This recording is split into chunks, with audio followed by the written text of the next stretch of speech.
You don't exist. Take a perk and a talk of that shit. Money swallowed like sis. Did it perfect in the kid. Got a billion who sang on my head. Look at better put on the road I just spent. I know we got $1 million. The devil that shit ain't not cheaper again. Hello and welcome back, fellow anime lovers, to MangaMuse. I am delighted to have you join us once again in the world of fanfiction and fantasy. This is the fourth part of What If Naruto Enters Monster Musume, Everyday Life with Monster Girls. Special note, this fanfic is written and a masterpiece of DJ Unk 101 on FANFICTIONnet. Do check and support the author too. Now smash the like, share and subscribe button for more. Also press the bell icon so that you never miss such great parts. Thanks for the introduction. Now let's dive into the world. Back at the farm. Chi-Chi finished washing the dishes with an irritated sigh. She liked to think she was being fair when she divided up the chores that Naruto had left for them. She had evenly split the workload between the two of them, but Toph had headed straight back to her room after Naruto had left and Chi-Chi hadn't heard a peep from her since. I don't want to cause conflict, as a police officer I should be all about conflict resolution, Chi-Chi mumbled as she cleaned up the last of the plates. But at the same time I can't just sit here and let her get away with not doing her share of the work. Handler-san left me in charge. Nodding to herself, she scuttled towards Toph's room. I'll just remind her of her chores in a reasonable and calm manner. That should prevent any possible aggression from her. Clearing her throat, she knocked several times on Toph's door. PSS off copper. A muffled groan sounded from the room. I'm just reminding you about your tasks for the day. Chi-Chi crossed her arms and took a deep breath to calm herself. Something about the toad-type bullywug just got under her skin. You still have your share of the work to do. Bite me. Handler-san left me in charge and I think he would want you to finish those tasks. Chi-Chi continued. You gotta be kidding me. Toph snorted with laughter. He left you in charge. You must be mistaken. Clearly I'm the boss round these parts. She opened her door to smirk at Chi-Chi. She was wearing her chest bindings and her pants. Chi-Chi could see her jacket and hat tossed on one of the many piles of miscellaneous clothing that dotted her room. I have seniority, Chi-Chi calmly responded. What? Ya saying that, 'cause you're an old hag I should listen to ya? Ha! Why don't you sit your fat butt down and get off my case? You're not the boss of me. I was left in charge. Chi-Chi repeated, slowly getting angry. And your chores are quite simple tasks. If you just put some effort in for an hour then they would be done and I wouldn't have to be here interrupting your slumming. She pulled a face at the state of Toph's room. Good gods, how do you live in that squalor? More to the point, how did you even get that room that messy? I know, impressive ain't it? Toph smirked.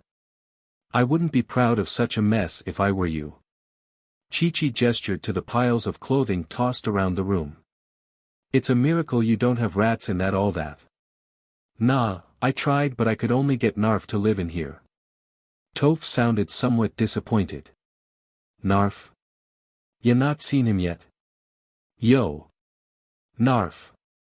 Toph yelled into her room and one of the piles suddenly moved as a rat wearing a small red collar crawled out of it, wrinkling its nose as Chi-Chi who stared in mute horror. This is Narf. Say hi Narf. The rat wrinkled its nose at Chi-Chi before returning to the pile of clothes that were its home. You have to tidy this room immediately. That rat is a health and safety violation. It could be carrying all sorts of diseases. Narf's cool. Toph defended her new friend. You're not gonna take him away from me you hear? Wait until Handler-san hears about this. Chi-Chi glared at Toph with all 6 angry eyes. I was trying to be nice and get along, but it is clear you only respect power. Very well then. You have 1 hour to complete your tasks and if you haven't, I will make you do them. Get stuffed you tyrannosaur pig. Do you mean tyrannical? Fight me. Toph reached for her bokken. 1 hour. Chi-Chi repeated before leaving the room. Yeah, you better run. Toph yelled after her before slamming the door and returning to her bed. DMN, who does that bitch think she is? Thinks she's my boss or something? Ha. That's a laugh, ain't it, Narf? She glanced at the rat, who clambered onto her bed and sat next to her. That's it, I'm fed up of this beach. There's gotta be something fun around these parts. Let's blow this joint. She threw her coat over her shoulders, tapping on her pocket, to which Narf obediently clambered into and opened the window in her room. Smell ya later, beach. Toph flipped the bird in the general direction of where she assumed Chi-Chi would be before leaping out of the window and straight into a net. What the hell? How predictable. Chi-Chi remarked from her spot on top of the roof. Ya beach. Toph squirmed in the netting. Let me go. It is against the laws of the program for you to leave your assigned residence without your handler. Chi-Chi paused. I would quote the article number, but I've no doubt you don't care. I'd have thought you would be happy to see the last of me, you fetishist copper. Fascist. Chi-Chi corrected with a slight blush. Fetishist means something completely different. While I personally don't care very much for you, you are Handler-san's responsibility. If you were to escape, then it would look bad on him. He's assisting me with my dream, so the least I can do is assist him with his work. Fight me. Toph tried to kick her way out of the net as Chi-Chi sat watching her. When did you set this thing up anyway? I have a great deal of experience with hunting, and the first rule of hunting is to think like your prey. I knew you would either try and attack me to try and prove your superiority or simply try and escape your responsibilities like the delinquent you are. TCH, you think you're all that, don't you? Toph gave up struggling. Let me go then. No. Chi-Chi frowned. Consider this your punishment for not doing your chores. I'll let you down in half an hour. In the meantime, I want you to think about why you're stuck in that net. 'Cause you're a fat-assed spider pig. Toph yelled. We don't have to be against each other, Chi-Chi sighed. I have no longing to fight with you, but we have to meet each other halfway. I ain't making any sort of deal with your kind. Toph growled. That's a shame. Chi-Chi sighed and tried to recall some of the instructions from her situation diffusal books. Step 1, make it clear to the individual that you share some similarities. This is vital for forming a bond of trust. I understand that being far away from home can be stressful, and I feel we would both benefit if we put our aggression to one side and... What? You wanna embrace and be all buddy-buddy or something? Toph snorted. I don't need no friends. I'm perfectly fine without you sticking your nose into my business. I never needed nobody you hear. I give up. Chi-Chi threw her hands into the air and left. I'll leave you to your thoughts then. I don't need nobody. Toph angrily muttered. I got myself, and that's all I need. She waited until Chi-Chi had left before nudging her pocket. But you're cool, Narf. You're my minion, you hear? The rat poked its head from her jacket and started to nibble on the ropes holding her in the air. Yeah, you're pretty cool. Toph smirked. Back with Naruto and Kagaya. And we are here. Smith sighed happily as the limousine pulled up to her office. And not a moment too soon. She chuckled as she indicated to her empty cup of coffee. This is the building where you took us after we first arrived here. Naruto's eyes lit up with recognition as he clambered out of the car. Indeed, this is where I spend most of my days. Undervalued and underpaid. She sighed. Still, can't spend too much time complaining, since it won't achieve anything, and this job is too demanding for me to waste my time on it. Servant. An angry Kagaya called from the vehicle. Aren't you forgetting something? Oh right, Naruto opened the door and helped her out. It appears you have much to learn before you are truly a competent servant. Kagaya remarked, her rabbit perched on her shoulder and somehow managed to affect the same look of disapproval. If only Usagi was humanoid, I would not have to suffer such incompetence. Usagi? Usagi, Kagaya gestured to the rabbit on her shoulder. You named it? No. The rabbits name themselves and have told me their names. Kagaya remarked as she walked into the building, leaving a confused Naruto and Smith. So. She can talk to the rabbits? Ms. Smith glanced at Naruto, who shrugged before following Kagaya. I guess. Naruto opened the door for Kagaya. I mean, she seems to spend plenty of time talking to them, so. It was a joke, Kagaya sighed. It appears I expected too much of your mental capabilities once again. I must apologize. I forget that inside that large head is a small brain due to the sheer thickness of your skull. I know that one was an insult, Naruto chuckled, somewhat used to it by now. Ah. He learns. Kagaya remarked with a dry smile. Ah, she did it again. Naruto chuckled. You do have an expression other than annoyance. Maybe if you could do your duties, I wouldn't be annoyed all the time and actually have the opportunity show an emotion other than annoyance. Kagaya frowned again, although there was no actual anger in her eyes. I walked right into that one, didn't I? Naruto shook his head as Ms. Smith led them into the main entrance. There was a large reception area, with several balconies from higher floors allowing a view of a large statue in the plaza across the street, depicting what looked like a human shaking hands with a catgirl. 2 years ago the liminal representatives and our government signed the first laws that would become the basis for the exchange program. Ms. Smith noticed Naruto looking at the statue. That statue was built to commemorate the signing. Before then, governments had tried to keep the existence of liminals from the public. Now everything is out in the open. But the problem is stories about liminals have existed for so long that they're ingrained into the public mind, even if they were just viewed as fairy tales before. The exchange program is supposed to help disprove all these commonly held beliefs and show humans that liminals are people too. Hopefully one day the program won't be needed and humanity and liminals can live together in peace. Yeah, Naruto nodded. By understanding each we can truly achieve peace. The day that happens is the day I will willingly eat Usagi. Kagaya scoffed. Mankind cannot achieve peace. It is against their inherent nature. Wow, someone has a low opinion of humanity. Ms. Smith chuckled. Not that I can blame you. The things I've seen in this job. Still, I want to believe that it's possible. If not in my lifetime, then maybe in the not-so-distant future. A jaded idealist? Kagaya smiled faintly. In about 1,000 years or so. Maybe you would understand my view. 1,000 years? Ms. Smith joked. I'd like to think I'd be in my next life at least by then. Although knowing my luck, I would get my brain put in a robot or something and have to work for even less money than I am now, this time without breaks. She sighed.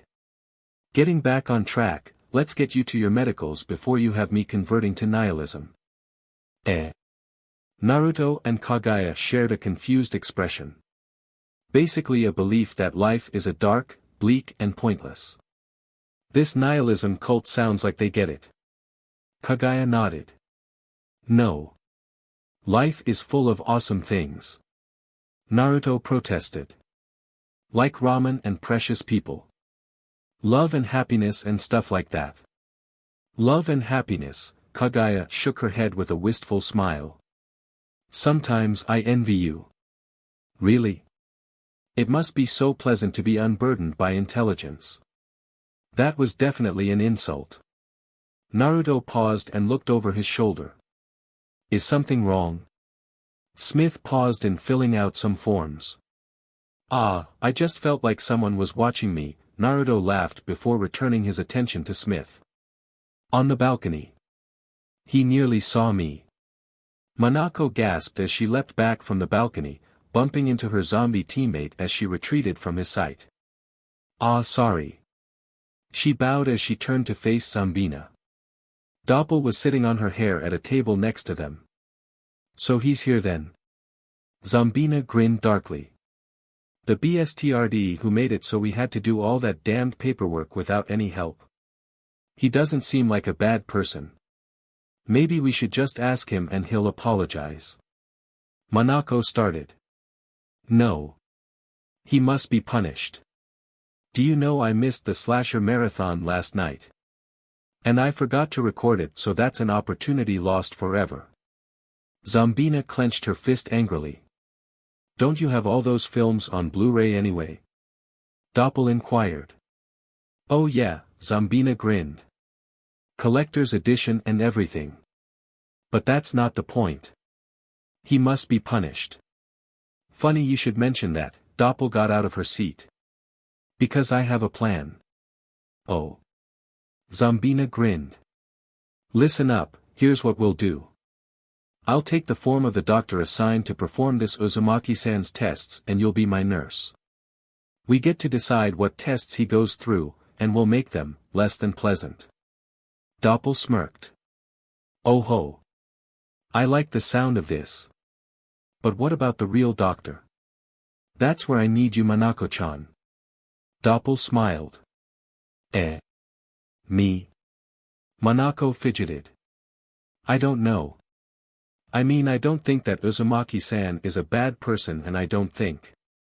Don't worry, Doppel reassured the mono-eye, all you have to do is stall the doctor long enough for me and Zombina to punish this guy. I'm not asking you to do anything wrong. I don't know, Manako bit her lip. I mean, I'm just asking you as a friend, so if you don't want to. I understand. Doppel sighed. I'll admit, I'm a little disappointed. I thought you'd be willing to help out your friends in their time of need, but I guess we weren't as close as I thought. It's not that I don't think we're close, it's just. Manako started.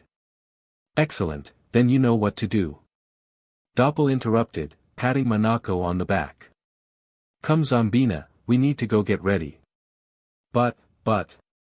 Manako weakly protested as Zombina and Doppel left. Ah. They've gone. I'm sorry, Uzumaki-san. She sighed sadly as she peered over the balcony again, watching Kagaya hand a rabbit over to Ms. Smith, before Kagaya started following one of the many assistants towards one room while Naruto was lead in another direction. I can't let Doppel-chan down. Back at the farm. Chi-Chi was laying in a hammock, specially installed in the main living room to allow her to watch TV and relax, thinking about her actions earlier. She was thinking about her confrontation with Toph, still angry at her for being so stubborn. I mean, is it really too much to ask her to cooperate with me? She frowned as she watched the crime drama she was watching come to an end. She tended to find the end of the cases to be exciting, although she suspected it may be her hunting instincts coming into play.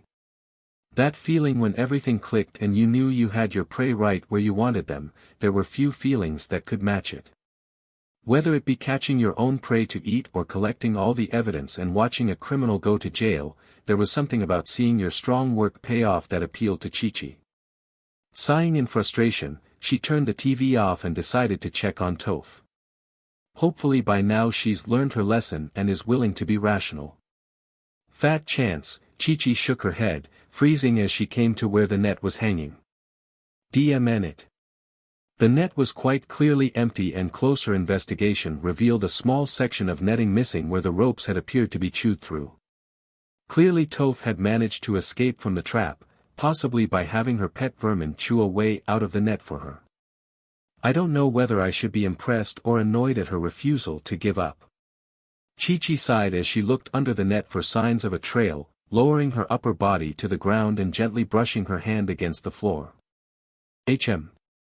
She hasn't been gone long, she said before quickly following the trampled grass that lead to the forest on the outskirts of the farm, noting every snapped branch and small area of disturbed earth where the toad type had used her powerful legs to hurl herself forward. Credit where it's due, she can certainly move. Chi-Chi smiled to herself as she quickly scurried through the forest, noting with some interest the intricacies of Toph's trail. It was clear to the arachne that Toph was used to being chased, as her trail was deliberately designed to be difficult to follow and only her experience as a tracker allowed her to follow. Little things such as Toph doubling back and occasionally running across the ground then running back up in the trees gave so many false trails that Chi-Chi had to admit she was concerned as to why Toph was so good at avoiding pursuits. It didn't help that there appeared to be something else in the forests, a large predator if Chi-Chi had to guess. Still, where the large creature's trail met Toph's, it quickly diverged, as if the creature was deliberately trying to avoid Toph. Probably her smell, Chi-Chi thought aloud. I wonder if she's even bathed since she moved in. Still, as good as Toph was, hunting was in Chi-Chi's genes and eventually the trail started to become more obvious, a sign of Toph's fatigue or overconfidence. Either way, the long-legged arachne couldn't help but smile victoriously as she came across a disheveled-looking Toph sitting on a fallen tree talking to her rat, who was perched in her outstretched hand. Her other hand held her bakken which she was resting on her jacket. Chi-Chi decided to wait behind the foliage to observe until she found the right moment to strike. Heh, Toph wiped her forehead. You know, I actually thought this would have been harder. I guess the DMN fat but was too busy stuffing her face to chase after me. I'll bet but like that must make hell of a lot of noise crashing through this place. Chi-Chi twitched at the reference to her abdomen, but continued waiting for the right moment to capture the oblivious toad type. Still, gotta give her credit. Toph mumbled. Setting up that net and figuring out what I woulda done. She's probably gonna make a good copper. Which means she is gonna be a giant pain in my butt. Toph stood up and stretched out, not noticing Chi-Chi slowly make her way out from the tree lean towards her back. Maybe I'll hang around out here until the boss man comes back. And he'll be all, you had one job and you failed, and she'll be all, oh no I was wrong. Toph-sama is clearly more suited to be in charge, then I'll be like, you called, and she'll be all, oh Toph-sama I was wrong to ever believe myself better than you when I am clearly a lesser species and a lesser person. It'll be sweet, right? Toph stood up and was about to step forward, but before she realized what was happening, Chi-Chi had snuck up and grabbed her by the ankles, quickly clambering to the top of a tree and holding her airborne. It all happened so fast that Toph had dropped her bakken out of surprise. Hey! Toph tried to struggle out of Chi-Chi's grip, but without her bakken in her legs, the most powerful parts of her body, held firm in Chi-Chi's hands, there was little she could do. You're violating the terms of your stay, Chi-Chi remarked as she peered down at the furious toad girl. What the hell? How'd you find me? Hunting is in my BLD, Chi-Chi remarked calmly. TCH, Toph ceased her flailing, so you caught me copper. You gonna drag me back to the farm and force me to do your dirty work? Chores are not dirty work. Chi-Chi frowned. Whatever, Toph spat at the ground below. Why did you leave the farm? Because you're a pain in my butt. You're just riding my back constantly with your little laws and CRP. I hate being told what to do. Do you think I enjoy lecturing you? This is for your own good. Ha! Not the first time I heard that, Toph smirked. But I gotta say, you made a rookie mistake, you copper wannabe. Pardon? Chi-Chi frowned. You didn't check your prisoner for weapons. Toph smirked as Narf ran out of her pants leg and bit Chi-Chi's hand, causing the arachne to let go of one of Toph's legs. This was enough for the toad type to kick out at the tree and yank her other ankle out of Chi-Chi's grasp, landing at the base of the tree, kick her bakken into the air and snatching it with a smug grin. Better luck next time, sucker. She laughed as she set off, leaping away from Chi-Chi and deeper into the forest. That, delinquent. Chi-Chi bit her lip as she checked her finger. Fortunately the rat hadn't broken the surface of the chitin, more pinching her than biting her. Still, it had hurt, and more than the physical pain there was the blow to Chi-Chi's pride. She narrowed her eyes and quickly resumed her pursuit. Her sole focus right now was capturing Toph and returning her home. She would be sure to fully list the laws she had violated and present them to Naruto. Maybe then Handler-san will do something about her. "You never gonna catch oomph." Toph's victorious cry was cut off when the arachne intercepted her out of the air. "What? Stop struggling," Chi-Chi ordered as the two grappled as they soared through the air. Without anything to kick against, Toph's impressive leg strength was next to useless and Chi-Chi was able to twist her torso in case she tried to use her body as springboard. Chi-Chi had also studied enough police holds to be able to pin Toph's arms in such a way that she couldn't wield her Bakken. "Look out for the tree, you crazy copper." "What?" Chi-Chi's eyes widened. "Oh no. Not again." "Again? Wait, what are you, Arg?" Toph started to say before wrapped her body around Toph's and the two of them crashed into a tree and bounced towards the ground, skidding towards the forest's edge. "I keep forgetting about the landing." Chi-Chi groaned, rubbing her head and secondary abdomen as she struggled to stand back up. "I did the same thing in my test against Handler-san. I get so focused on my goal I tend to forget about the little details." She rubbed her arms. "Are you okay, Toph?" "I'm fine." Toph scowled at the arachne as she stood up and dusted herself off. "Why'd you do that?" "Try and capture you." Chi-Chi responded, finally having righted herself. "No. Not that. You protected me from the impact. You were in my custody." Chi-Chi shrugged. "Heh," Toph chuckled. "You crazy, you know." "Still. I'll admit that was pretty badass. I mean, not by my standards, but for a lowly copper. Not bad. Thanks."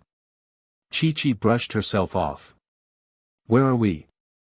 She looked around, seeing a familiar-looking barn just past the edge of the trees. "Are we back at the base?" Toph snorted. "Wow, that was real round trip. Tell you what. You won this round. I'll do my chores." "Excellent," Chi-Chi nodded as the two of them made their way out of the forest, side by side. "There are several rooms that need vacuuming. You need to clean your room and there's also the windows on the first floor that still need to be cleaned and air. How about I focus on my room and you worry about the rest of that CRP? Deal." Chi-Chi nodded, not wanting to potentially start another argument after all that had just happened. "Air." A third voice interrupted the two liminals. "Huh?" Toph and Chi-Chi turned to face in the direction of the voice and paused. Stood before them was a blue-skinned giant humanoid, standing at what appeared to be about 7 feet tall. His slightly open mouth revealed fanged teeth, with his slight underbite having two of his fangs extending out and over his top lip. Adding to his bestial appearance were two small horns protruding from his forehead which was crowned with short navy blue hair, maybe about an inch or two in length. His body was covered in large muscles, as if he liked to work out or spent a lot of time lifting heavy objects. This strange liminal was dressed in dark green overalls and tan work boots, but what had Toph and Chi-Chi's full attention was the massive scythe that the figure was holding in its gloved hands. There was an uneasy moment as the three liminals started at each other uncertainly. Is he a criminal trying to break into the house? Chi-Chi narrowed her eyes. What the hell? Does this guy think he can take me on? He must have heard of the great Toph-sama's new gang and thought he could beat me and claim my power for his own. Toph pointed her Bakken at the giant who seemed to shy away, a startled expression appearing on his face. I don't know who ya are but know this, I'm the almighty Toph-sama and you're gonna get a good beating ya bstrd. Please don't hurt me. Chi-Chi and Toph blinked as the figure dropped his scythe and bowed his head to them. Back with Naruto. The waiting rooms of the Liminal Human Relations Department were much like every other waiting room in existence. Full of uncomfortable chairs and old magazines, all of which Naruto had now read as he waited for a doctor to call him in for his tests. Smith had warned him that it could take a while to get seen, but he hadn't quite expected it to take this long.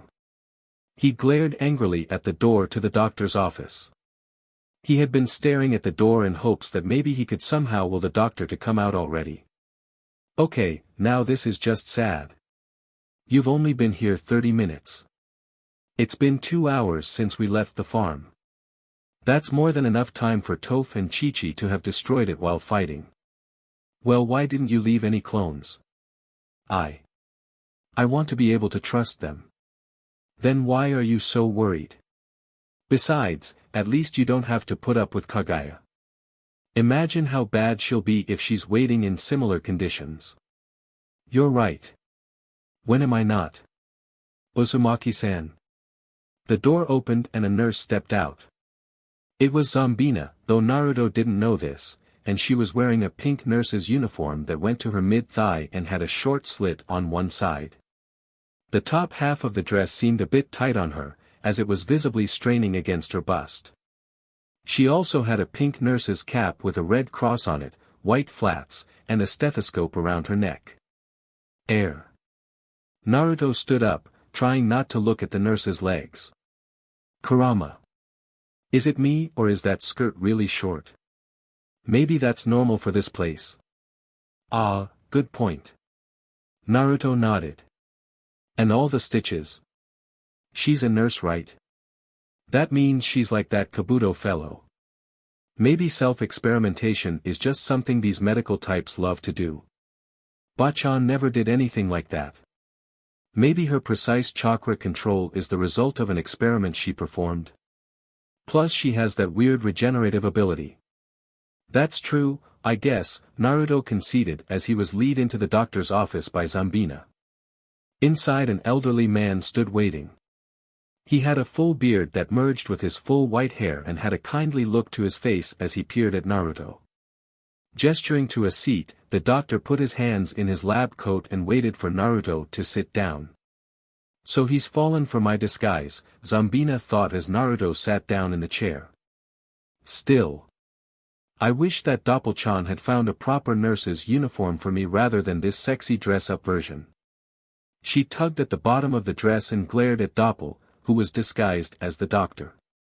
Ah, hello Uzumaki-kun, Doppel spoke in a reassuring tone, her voice changed to a deeper, kindly one to match her altered form. My name is Dr. Rado. It's a pleasure to meet you. Sorry for the wait, but all we have to is run a few tests, which shouldn't take too long. Let's get this over with then. Naruto nodded. That's the spirit, Doppel nodded to Zambina, who proceeded to leave the room. Now, the first test is for your stamina. We'll get you to run on a treadmill as fast as you can for as long as possible and record the readings of your vital. Once we've finished that test, we'll move on to the next ones. Ah, thank you nurse, Doppel nodded as Zambina wheeled in a treadmill with a toothy grin. So all I have to do is run on it? Naruto asked as he stepped onto it. That's right. Zambina smirked. But this is no ordinary treadmill. This one can go so fast that you'll end up falling over and over again like an idiot. Whenever you're ready Uzumaki-kun, Doppel smiled as she took a seat and made a show of glancing at her clipboard and writing things down on it, although closer inspection would reveal that she was just doodling pictures. Sure, Naruto pressed a button on the control panel on the side of the treadmill indicated by Zambina and started jogging at a steady pace as Zambina started to place several suction pads on his chest in an attempt to be a more convincing nurse. Admittedly, these pads weren't plugged into any instruments, but fortunately for Zambina, Naruto didn't think to question it. Okay Uzumaki-kun. You seem to be fine at this speed, so we'll start ramping it up alright? Doppel nodded to Zambina who pressed several buttons on the machine, causing Naruto to increase his pace slightly but still showing next to no signs of exertion. I wish the academy tests were this easy. He thought to himself as he happily maintained his pace. Heck, I think the starting obstacle course for the academy was harder than this. This is just a health checkup, and since I doubt they have many ninja going through these doors, I would be surprised if there were any tests here that actually challenge you. Well, beside intellectually anyway. Hardy har har. You seem to be coping quite well, Doppel shot Zambina a look, hinting that she should start to ramp the speed up to unreasonable levels. It's already at 60% and he isn't even panting. Zambina frowned. An Olympic athlete couldn't keep this up much longer. What's this guy made of? She glared at the oblivious Naruto. Still. There's another 40% to go. She hit the max button and resisted the urge to laugh maniacally as the treadmill started to speed up, the inner workings groaning as the belt became a blur of movement, yet all Naruto did was fall into the standard ninja running stance. What? Zombina glanced at Doppel, who shrugged. How's he doing this? He must be focusing all of his efforts into maintaining his speed. Say Kurama. What is it? What should I make for dinner? I'm in the mood for roast rabbit. I'm pretty sure Kagaya would kill me if I made that. Zombina glanced at Doppel, who was making faster motions at her. It can't go any faster. Unless. She frowned as she looked at a bright red button marked turbo with a little warning label beneath saying only for short-term use. Do not use for more than 2 minutes. How much longer do I have to keep this up for? Naruto asked. He. Just 2 more minutes. Zombina pressed the button, watching impatiently as the machine screamed under the stress of the speed boost. As it approached 2 minutes, the machine started vibrating madly, the metal gears glowing red hot, and the device struggled to maintain its new speed, but while the machine was looking worse for wear, Naruto was only just starting to look slightly drained. Come on. Zombina hit the turbo button again, the plan isn't working. She thought as she hammered the button again until there was a soft click and a sudden bang. The custom treadmill gave a defiant roar before its gears started to spin uncontrollably and pinwheel out of the machine, leaving deep scars in the walls. While Doppel was able to take cover behind the doctor's desk and Naruto was able to leap away from the doomed device, Zombina found herself with a gear stuck in her stomach.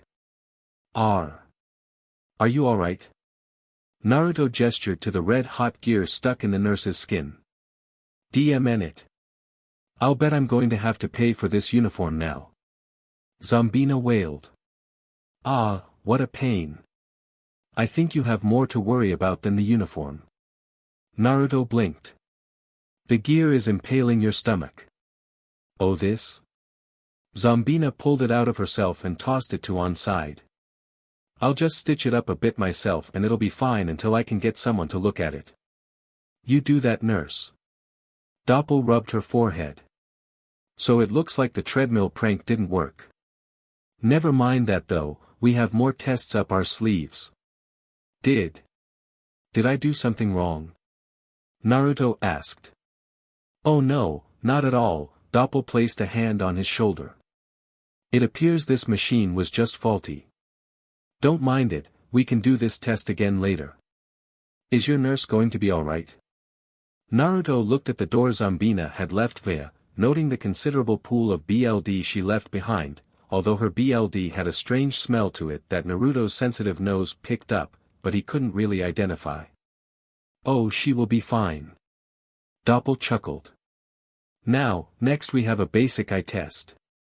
She pointed to a screen on one of the far walls before pointing to a spot about 2 meters in front of it. I want you to stand here and I'll get the test ready. Okay, Naruto shrugged as he moved to the spot Doppel had pointed to. Doppel then turned the light off before moving over to the projector controls and said, now then. You can start reading. The screen suddenly lit up with a series of letters and numbers, which gradually got smaller until they bottom row were barely bigger than a size 10 font. Despite this, Naruto read them all perfectly. Excellent. Doppel nodded as a freshly stitched Zombina returned and switched the image to one of what appeared to be a book page in the form of a series of lines of text that gradually decreased in size. Now I need you to read this next passage. Are you sure? Naruto raised an eyebrow. Read as much as you can. Doppel smiled. Well, okay then. Naruto cleared his throat. Leon panted as Samuel unbuttoned his shirt, lust for the younger man clouding his mind. All thoughts of his wife and his family were wiped away by the presence of this muscular Adonis. I can't believe it. Doppel froze as Naruto calmly read out one of Zambina's yaoi light novels. There wasn't even a hint of embarrassment in his voice.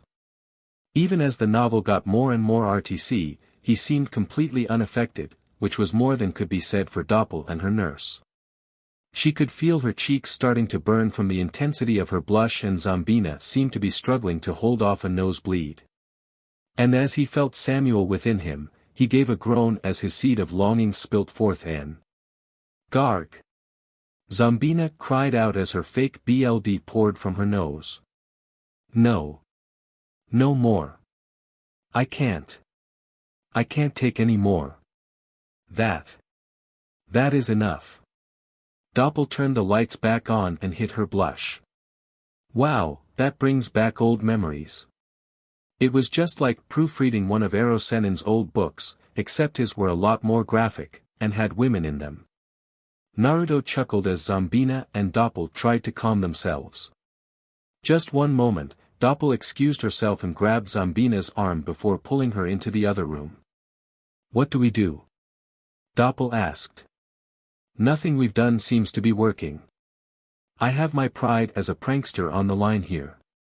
I have one last test idea. But I warn you, it might be a bit over the top. Will it put him in his place for flirting with Tio and keeping her and Smith from helping us with all that paperwork? Yeah. Zambina picked up a briefcase and opened it, revealing her favorite twin SMGs. There's no way he'll get out of this one unscathed. Then let's do it. Doppel nodded and led Zambina back into the room. It's time for your final test, Uzumaki-kun. Great. Naruto stretched. What do you want me to do?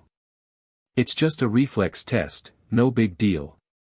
Zambina put the briefcase on a desk and pulled the two guns out. I want you to dodge all these shots, okay? Don't worry, they're harmless RBB bullets. They won't kill you. But they might sting a little. Air.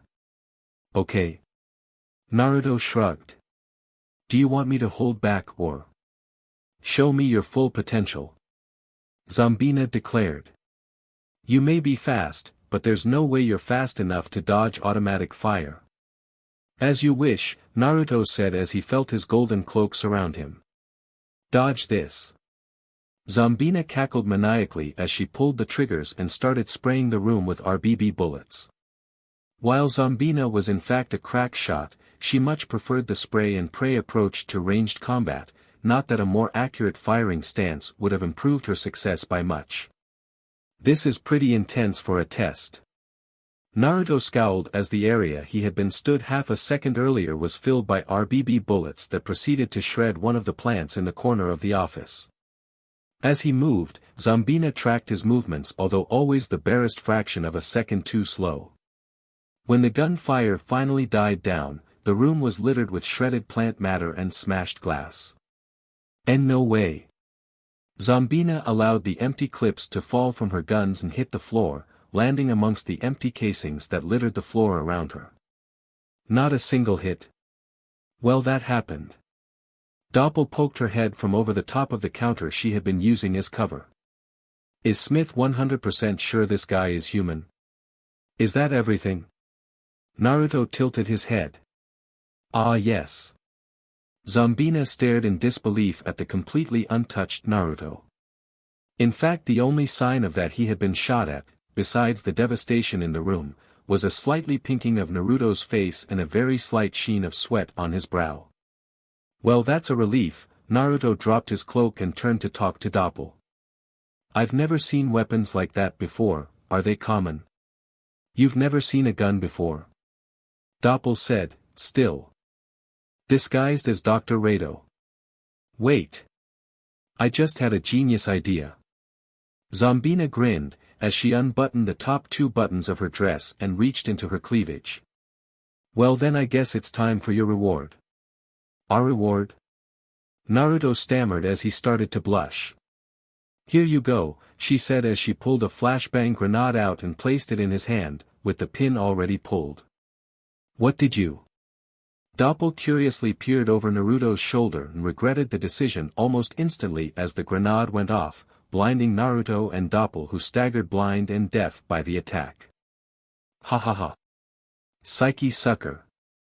Zambina reached under her dress and removed a magazine she kept on a garter and slammed it into one of her guns, pointing it at the helpless Naruto with a shark-like smile. Eat lead.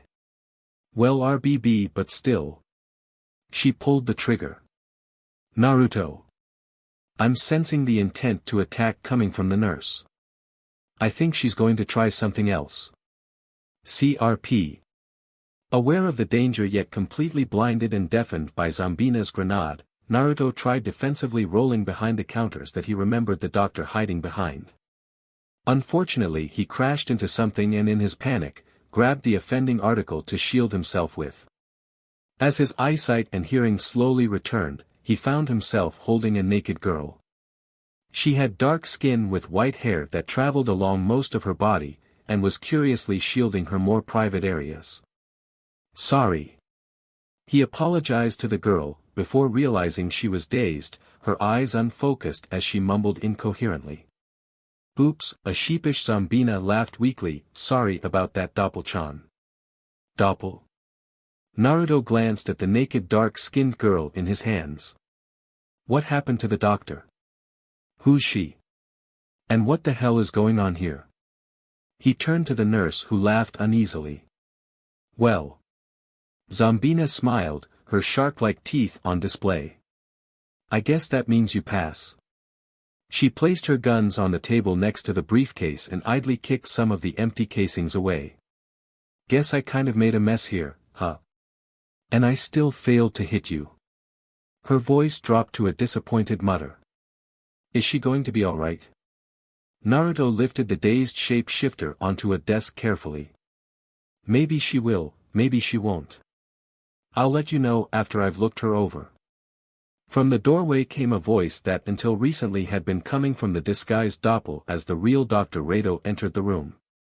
Dr. Rado. Naruto glanced at the new arrival. Ehehe. Zambina laughed weakly.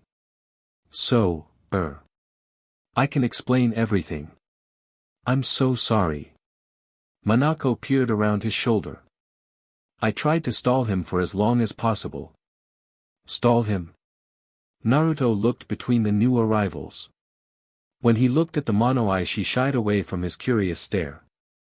Isn't that the girl I saw on top of that building when we first got here? I'm sorry. Manako bowed. I hope I haven't inconvenienced you at all, Uzumaki-san. It's okay. Naruto rubbed the back of his head confused, still not entirely sure what was going on. Well, it looks like I missed quite the drama. Dr. Rado lifted up a picture that had been knocked over, brushing the shattered glass from the frame with a small hanky he took from his pocket before putting it back. Oh well. Nothing a bit of elbow grease can't resolve. He walked over to the desk where Doppel was still laid, mumbling something about RBB and fire-covered blondes. You see, Doppel-chan is a shapeshifter and I'm afraid you've been the victim of one of her usual pranks. He chuckled as he glanced at the dazed MON member, although it appears that she was the one who ended up falling victim to it this time. He shone a light into her eyes and checked her injuries. With a bit of rest she'll be fine though. That's a relief. Naruto glanced at the dazed Doppel before taking off his jacket to lay over her. What happened to her clothes? She's able to mimic other people, including their clothes, Zambina explained as she took the unconscious shapeshifter from the table. So. No strong feelings, right? A mesh shirt and a pretty impressive figure.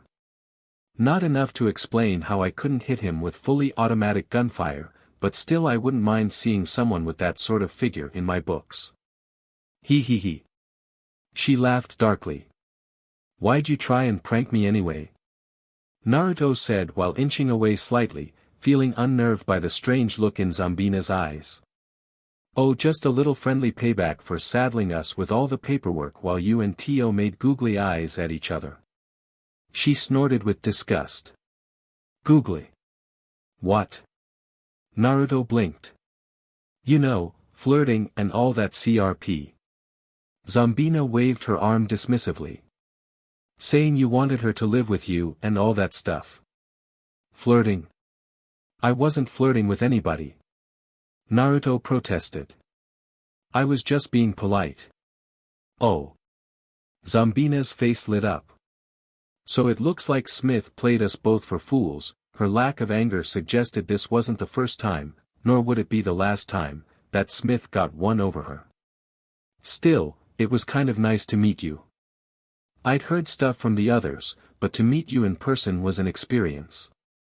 She reached out to shake Naruto's hand, only causing her bust to strain against the tight outfit even more. Glancing down she said, I'll be glad to be out of this thing soon. Come on Manako, let's get out of here.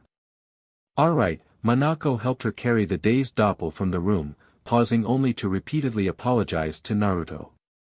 Those girls, Dr. Rado chuckled. It looks like they made a real mess of my office, huh? Oh well. No harm done. They're good people, even if they can cause a problem every once in a while. Now then, he checked his clipboard. Let's get your tests over with, shall we? But I did all the tests. Naruto groaned. I'm sorry to say you haven't even started them. Dr. Rado smiled warmly. But don't worry. Most of the tests are quick and easy. Now let's get started. I wonder if Kagaya is having a better time than me. Naruto sighed as he sat down, nervously watching as Dr. Rado pulled an empty syringe from a drawer and advanced on him with an unnervingly gentle smile. With Kagaya. Kagaya fidgeted awkwardly in the room she had been escorted to. While the large chair she was in was comfortable, she couldn't help but feel some fear at the strange implements that were on the desk of the doctor she was sent to see. There were a series of blank forms on the desk and Kagaya tried to decipher them, only to find there were strange words and terms that she couldn't understand. Sorry I'm late. A female doctor walked into the room with a half-full cup of tea. She had long, black hair that fell down towards her waist that was tied into a single ponytail at her shoulders. The telltale signs of age were present on her face and in the slight graying of her hair near her temples. She carried herself proudly, although not to the same degree as Kagaya herself. This was clearly a woman confident in her own abilities. She sat in the chair at the opposite side of the desk to Kagaya and opened up her laptop, typing her password quickly and turned to Kagaya with a gentle smile and half-lidded eyes.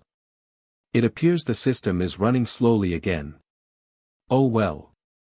My name is Chiyu Minoru, but you can just call me Chiyu-sensei. Minoru.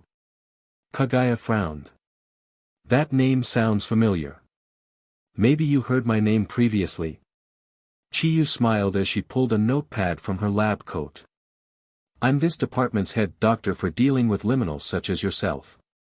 I doubt you have ever seen anything like me before, Kagaya remarked.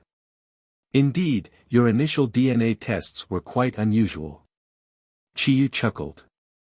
Do you know that we weren't able to find a match in our database of liminal DNA? You are a completely new species. Does your species happen to have a name? DNA. Kagaya frowned. It is basically like a genetic identification, a unique biological code inside your body. Chiyu explained.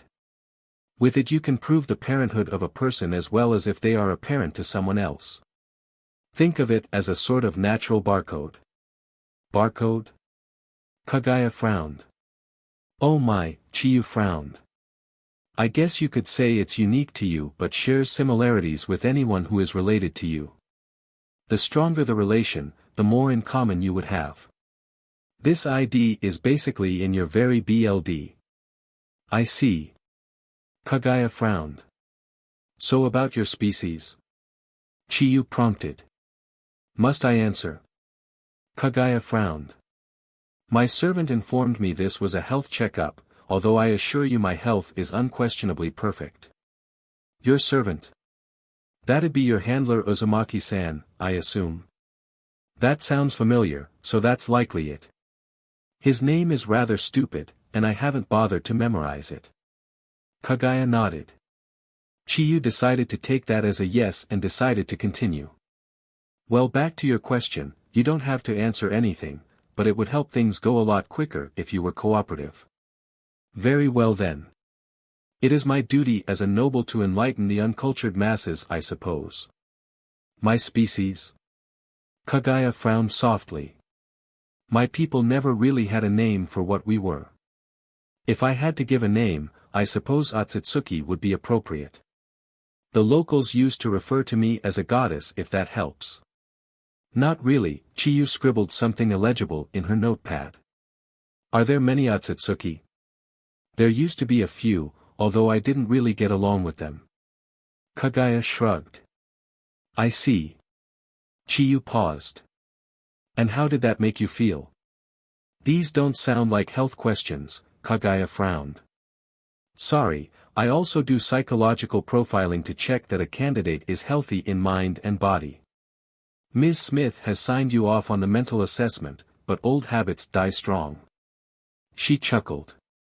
Ah, the laptop is finally working. Laptop? Kagaya peered at the aforementioned device curiously. Ah, this is a small computer. Chiyu tilted her head. Don't you have computers where you came from? I do not recall seeing one. Kagaya admitted. Maybe my servant would know better. I believe there was a computer installed in my residence recently, but that is the limit of my understanding on them. Well, basically this allows me to save any notes that I might need for later and keeps them organized to help me be able to identify any issues with your health quickly. I assure you such a measure is not required. I have never been ill a day in my life. A blessing from my noble bloodline, no doubt. Even so, it never hurts to be prepared. Chiyu opened a drawer and pulled out a small flashlight. Now, I'm going to shine this into your eyes. Tell me if you experience any pain or dizziness. Kagaya sat disinterestedly as Chiyu walked over to her and began shining a light into her eyes. It is mildly uncomfortable, Kagaya remarked. I would appreciate it if you ceased. Sorry, Chiyu stepped back. It was a little strong to make out because of how close their color is to your iris, but your pupil dilation appears to be fine. Your eyes appear to be functioning just fine. The two that I can see out of anyway, Kagaya remarked. I'm sorry. Kagaya reached up to the center of her forehead and forced the lids concealing her third eye open. Oh my, Chiyu smiled. Well, that's something. What strange coloring. Do all of your species have this third eye? Not to my knowledge. I acquired it sometime after I last saw one of my own. Kagaya fidgeted as Chiyu returned to her desk and started typing notes. I see. Chiyu returned to Kagaya's side, shining the flashlight into the third eye. There's no response. Can you see out of this eye? Not since I had a disagreement with my servant, Kagaya responded evasively. Disagreement? My servant and I. Kagaya frowned. I have no longing to speak of it. Sorry, I didn't mean to pry. The doctor was a little suspicious, but she didn't know Kagaya well enough to try and press the issue. She instead returned her attention to the eye. I can't see any damage, yet the eye doesn't respond to external stimuli. It could be related to shock. I'll make a note to have a specialist look at your eye at a future date. Now, if you could just take off your kimono, we can continue. I most certainly will not. Kagaya frowned. A noble does not disrobe on command. I can't do a full physical check and you don't let me see your body. Chiyu explained patiently. If it makes it any easier, I can leave the room while you get undressed. I fail to see why I must suffer this degradation. I am perfectly healthy. Well, you are blind in one eye, Chiyu pointed out. I was aware of that, Kagaya replied defensively. And I know why that has happened, so it does not concern me. The only ones who should gaze upon my divine flesh are those who are serving me and maybe a companion of sorts.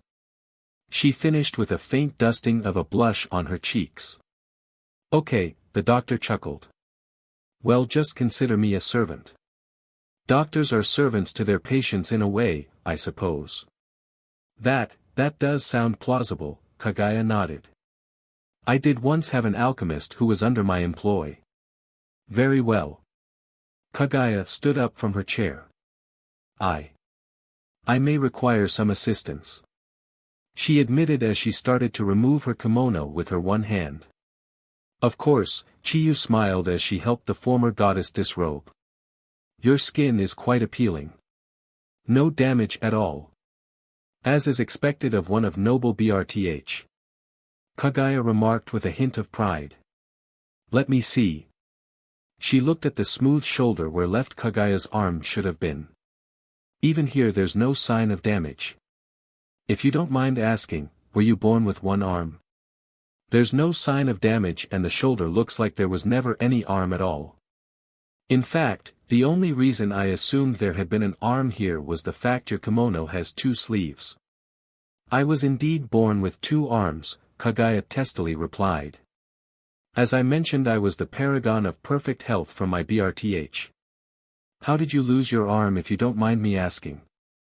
I do not wish to go into it. It was taken by force if you must know. Kagaya looked at the space where her limb should have been with sadness.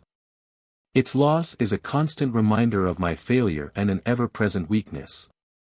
I am helpless as a babe with only the goodwill of my servant to protect me. And I hate it with every fiber of my being. I see. Chiyu conducted the rest of the examination in silence as she checked Kagaya, not exactly sure how to respond to that and becoming more suspicious about the relationship between Kagaya and her handler. The former goddess's mood was cold as she reflected on her weakness. Part of her was disgusted at her own weakness.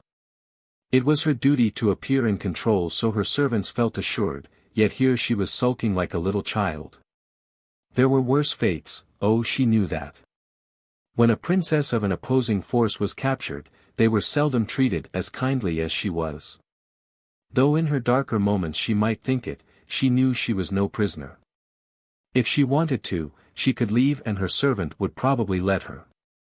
As much as she loathed to admit it, he was a good person. Even if his understanding of human nature was a bit warped. While Kagaya mulled her thoughts over, Chiyu concluded her observations with a sigh before pulling her stethoscope from around her neck and using it on Kagaya, placing the cold metal over her BRST. That is cold. Kagaya stepped back. What is that strange device? My apologies, Chiyu warmed it in her hands, this is a stethoscope. It allows me to hear your heartbeat. Oh. Kagaya frowned. Then continue servant, if it so pleases you. Thank you. Chiyu placed the stethoscope on Kagaya's BRST, who fidgeted with discomfort but said no more. Interesting. Your heartbeat seems stable. She removed the stethoscope and wandered over to her laptop, typing up a few notes. Kagaya scowled as she covered herself as best she could with her one arm. I trust you are satisfied. You're in great condition physically. Chiyu smiled. I will just need a BLD sample to test for possible diseases, but as far as I can tell you're in good health. As I told you, Kagaya remarked. This entire trip was a waste of my precious time. Well, it has to be done for you to be in the exchange program. Chiyu pulled a small needle out of a sterilized bag and tightened a tourniquet around Kagaya's lone arm. Now this might be a little uncomfortable. Chiyu smiled as she took the BLD sample, Kagaya making a humph sound in discomfort. There we go. She smiled and placed the syringe in a sealed container before dabbing Kagaya's arm lightly with a small piece of cotton wool. Am I done now? Kagaya asked. Almost, the female doctor chuckled as she helped Kagaya get dressed again. You remind me a little of my daughter. She hates doctor's appointments as well. She's so full of energy that one doesn't want to sit still for a moment. How old is she? Kagaya asked, more out of politeness than curiosity. As a noble she had to show some interest in her servants' lives. 5 and she's a real bundle of energy, Chiyu sighed happily as she picked up a picture frame from her desk and showed it to Kagaya. There was a beaming young girl and a baby held in her arms with a grumpy expression, a boy if the blue blanket was any indication. That's Saken and her little brother, Sunaru. They're my pride and joy.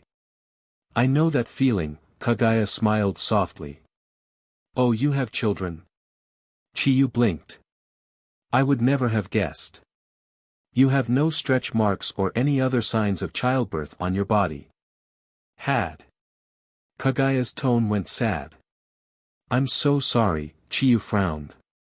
I didn't mean to bring up sad memories. It is okay. Kagaya shook her head. You were not to know. They lived long lives. Long lives? You mean, they were adults when you lost them? Chiyu blinked. I'm sorry, you don't have to answer that. You just look so young. I was surprised to hear you say that. They had long reached adulthood when they passed away. They even had children of their own as well. Kagaya smiled sadly. Wait a second. You're a grandmother. Chiyu's half-lidded eyes opened fully for a brief moment before she chuckled and her appearance returned to normal. If I look half as good as you do when I'm a grandmother, I'll consider myself blessed. Is your species particularly long-lived? By human standards certainly. As I mentioned previously, I was viewed as a goddess. It is highly probable that I am much more than a grandmother. I have been away from my family for a great PRD of time. To live so long must be pretty interesting. The doctor smiled softly. Perhaps. But you leave a lot of people behind, Kagaya frowned sadly. Oh. Of course. I was being insensitive.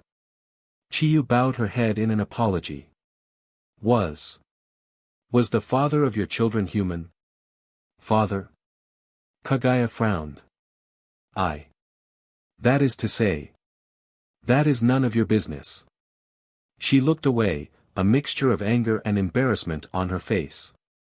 I see, Chiyu smiled softly. Well, I can safely say you're in perfect health. She handed a card to Kagaya with her name and number on. If you need anything, don't hesitate to call. That number will take you straight to my personal phone, rather than the liminal helpline that others have access to.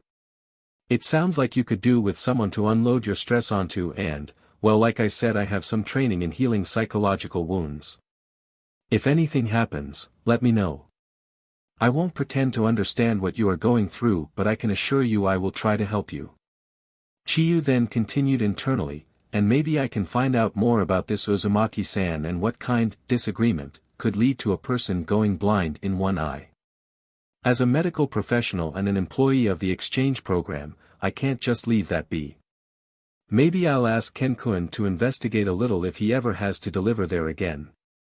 Thank you. Kagaya took the card, not quite understanding how it worked, but too proud to say anything. Chiyu Minoru, Liminal Specialist Medical Services. She read aloud, it goes against my upbringing to memorize the names of my staff, but I shall make a special exception in this case. Unlike the DLVRY man, my servant mentioned this morning. There was a brief moment as the gears turned in Kagaya's head. Oh. That's why your name sounded familiar. My servant mentioned that the DLVRY man from yesterday was called Minoru. Oh, that'd be Ken-kun, my husband. Chiyu laughed. What a small world we live in. Indeed, Kagaya smiled wryly. So I can leave now? Or do you want me to have another DNA test? You're fine, although I'm glad you mentioned the DNA test. There was one hit when we searched for a match to your DNA. I thought you said there wasn't any. There wasn't in the liminal databases. It was in the human database. A human? Kagaya looked horrified. A mere human sharing my divine heritage? This must be some mistake. Are you sure? The test was run several times with the same result. Who is this human? Kagaya asked. You know him, Chiyu said with a gentle expression. It's Uzumaki-san. Kagaya-san. That can't be true. He can't. I mean. I know he has Ashura's chakra but... No. I refuse to accept it. You said that my DNA would say whether or not I am related to someone, correct? That's true, yes, Chiyu nodded. So you are saying... I am related to that uncultured servant of mine. Very, very, very distantly it would seem. At least you share a small fraction of the same DNA that doesn't match anything we've ever seen before. Uzumaki-san's DNA is slightly different from the average human DNA, but not to a concerning degree. I think Ms. Smith believes that DNA similarity is what gives Uzumaki-san his abilities. Of course, Kagaya narrowed her eyes. That makes some sense. But I don't want to believe it. She bit her lip. To acknowledge him as a descendant of mine. Where did my BLD line go wrong? Was there some severe inbreeding somewhere? Or possible some interspecies horror that lead to such a twisted branch from my pure tree? Chiyu chuckled slightly at the faces Kagaya was making as she tried to come to terms with the revelation that the one she had frequently mocked for his common BRTH was technically her descendant. Worse than that, he was her only descendant in this world. If they should never get home, her entire bloodline would only be kept alive by that blonde buffoon, and herself of course, but after what had happened with her first set of children she was in no hurry to repeat the process. What do I do? Kagaya frowned. I mean, as my servant I could overlook his many failings, but as a carrier of my noble bloodline. As I said, the relation is so distant it is barely noticeable. Chiyu tried to cheer up the stunned Kagaya. Heck, there would have to be an impossibly large age difference between you for him to be a direct descendant of yours. Around 3,000 years. Kagaya mumbled. That'd probably do it. Chiyu nodded. Hey, are you alright? She cried out as Kagaya headbutted the desk. Nothing will ever be right again. Kagaya mumbled into the desk sadly. Back with Chi-Chi and Toph. Toph smirked as she stared down the cowering blue liminal. That's right. Clearly you know who I am. I don't want to fight you. The blue liminal held up his hands in surrender as he spoke. His voice was deep yet surprisingly soft for one of his build. Please, we're a peaceful farm and mean no harm to anyone. Peaceful farm? Chi-Chi took in her surroundings. This farm is well maintained and appears to be running. This isn't our farm. We're trespassing here, and to make matters worse I don't have my handler. This is going to be a permanent black mark on my record. They'll never let me join the police. Her shoulders slumped. And it is all that DMN Toad delinquent's fault. Hey. Toph looked around. This ain't my farm. Handler-san's farm, Chi-Chi corrected. Still, Toph smirked. If I take over this farm, then no one will doubt me. You're lucky you caught me on a good day. Just hand over your keys and I'll let you live. Keys? I don't have any. No excuses. Toph declared as she pointed the Bakken at the kneeling male. Leave Fremont alone, YADMN varmints. An angry female voice cried out and Toph suddenly found herself with a sickle pressed against her throat. Now listen here you cocky toadling. This here is my farm and you've got till the count of 5 to give me a good reason not to call the police and have y'all deported back to wherever the heck you came from. The new arrival threatened in her thick country accent. She was a young, only about 5 foot tall, but gave the impression that her lack of height was more than made up for by her fighting spirit. Under any other circumstance, Toph would have probably liked this new arrival. The girl had shoulder-length brown hair tied in a short, high ponytail and was wearing a similar outfit to the blue liminal, although she was wearing a dirty white shirt underneath. Her skin was covered in patches of dirt and there was a thin sheen of sweat on her brow. Her arms showed she was no stranger to strong work with subtle but noticeable muscular definition. I hate to butt in, but harming a representative is in violation of Principal Law 5. Chi-Chi stepped forward, her hands held up in an appeasing manner. We don't mean to cause any harm. We just got lost. Speak for yourself. Toph narrowed her eyes as she looked at the human girl stood before them. Pay no attention to Toph here, Chi-Chi bowed her head slightly. My name is Chi-Chi and it is a pleasure to meet you. Oh, you're just lost, are ya? Jackie laughed as she lowered the sickle from Toph's throat and set it against her shoulder. Well, why didn't you just say so? Name's Jackie Shukaku and old big blue here is Fremont. We don't get many visitors round these parts, do we, Fremont? Ah, no, Jackie. Fremont picked up his scythe and tried to hide behind the much smaller girl with limited success. I guess I can understand you being a little frightened seeing big old Fremont here. Pretty big guy, ain't he? Strong too. But he's as soft as a pile of damp manure. She affectionately punched him on the arm, apparently oblivious to the large liminal's soft blush. So where you from? I don't reckon I've seen any people like you round here. I'm guessing you'd be one of those arachne types. She glanced at Chi-Chi. That's correct. Chi-Chi smiled. I'm a long leg type. I can't say I've ever set eyes on one like you before, though. Jackie looked at Toph curiously. Some sort of toad girl or something?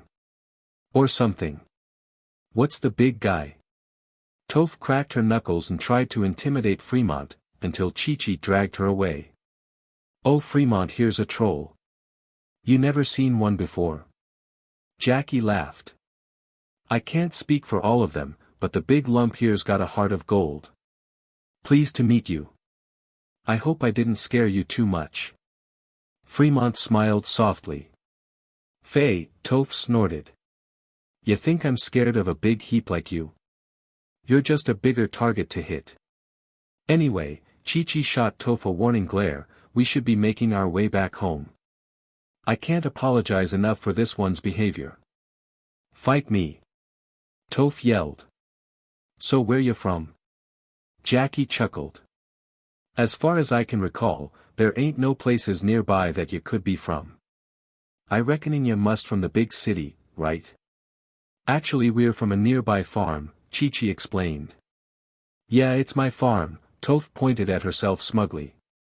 And it would kick your crappy farm's butt. Now that there sounds like a challenge, Jackie raised an eyebrow and grinned. Our farm hasn't even started up yet, Chi-Chi sighed. Still, Toph crossed her arms. It'll be better, I can guarantee it. A new farm? Strange, I didn't hear anything on the grapevine. Jackie rubbed her chin, further smearing a dirty mark on her face. The only other farm round these parts is the Renjo farm. It's about a 40-minute walk through the forest or a 20-minute drive along the dirt road. That's the place. Chi-Chi nodded. Although given our speed, I guess it took Toph and myself far less time to cross the forest. For real. You city slickers must be plenty brave to be staying in that place. Jackie whistled. Why? Chi-Chi said as she and Toph shared a confused look. What, y'all ain't been told the history of the place? Jackie chuckled. No real surprise there. Betcha they wouldn't have been able to convince y'all to stay there otherwise. I did find it odd when I was looking around, Chi-Chi nodded. There were a few things there that made me think that the place had been abandoned for nigh on 30 years. Oh, you mean the sword sheaths?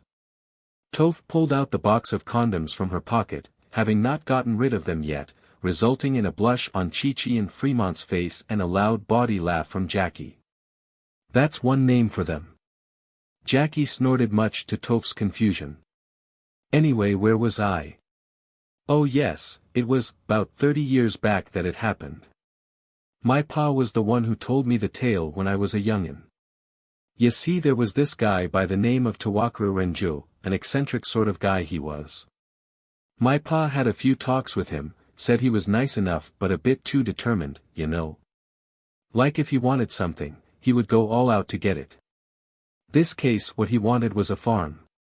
Must have saved up for quite a while as well. The land ain't cheap, and add to that the cost of all the buildings and materials required. Farming ain't the cheapest way to live, especially if you go big, but it's rewarding and satisfying, you hear.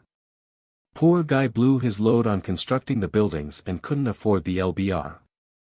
Still, this was his dream, so he set about running the farm best he could.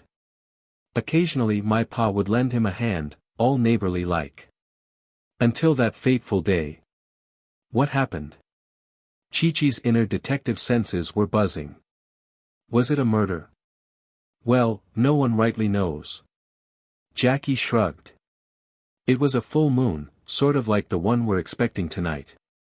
It said that there was a strange, horrifying scream, like some sort of demon had descended on the farm or something, and the next day, the man had vanished without a trace. My pa said that when he checked the place the next morning, all he could see were some strange reddish liquid staining the forge area. Looked like a lot of spilled wine, so he just assumed the guy'd been drinking again. But the guy never showed up, and that strange reddish liquid was gone by the time the police were called to investigate. They searched a bunch, but never found hide nor hair of the guy. Typical coppers. One of them probably thought it was jelly glazing and ate it, then tried to cover it up. You just can't trust M. Toph snorted. So he completely disappeared? Chi-Chi frowned. Yeah, but that ain't the weirdest part. The thing is, every so often on a full moon, you can still hear the loud cry of the demon. They also say a few years after the guy went missing, there was nearly a year when the cries stopped for some reason. They started up again shortly after that, although less frequently than before. But the really freaky thing is this. Jackie paused dramatically. Everyone who's ever lived in a farmhouse after that weird guy, has always get run off by the next full moon.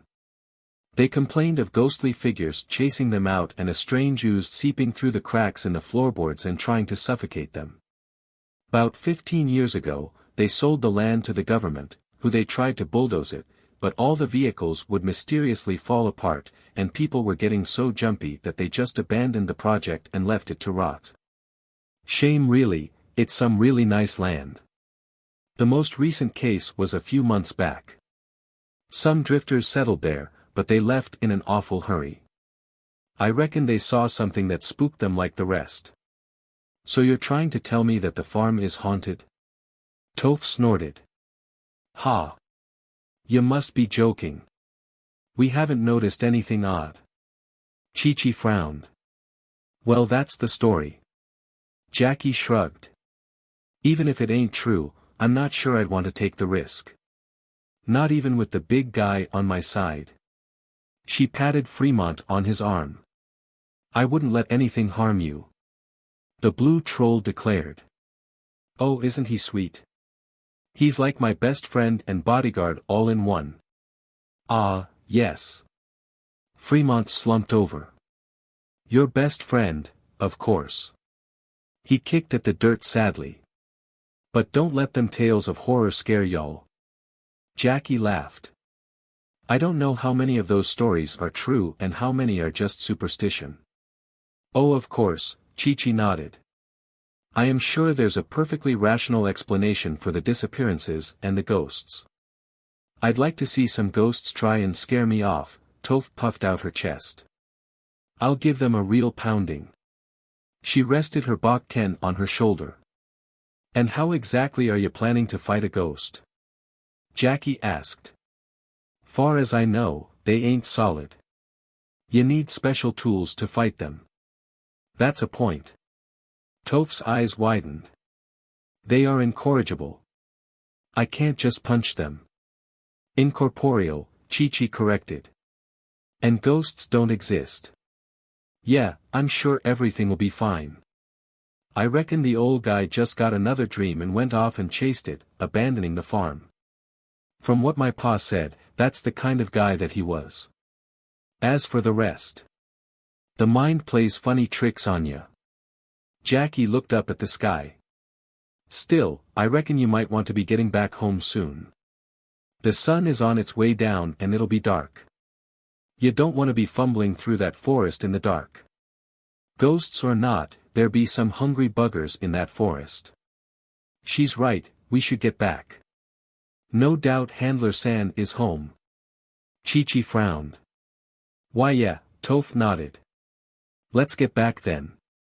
She started back towards the forest, pausing when she noticed Chi-Chi wasn't following her. What are you waiting for? I'm sorry. Are you scared of walking through the forest alone? Chi-Chi smirked. Like hell I am. Toph glared. Fight me if you think I'm scared. Be seeing ya. Don't be strangers. Jackie waved as Chi-Chi and Toph returned to the forest. What lively people, huh? Why yes, Fremont nodded.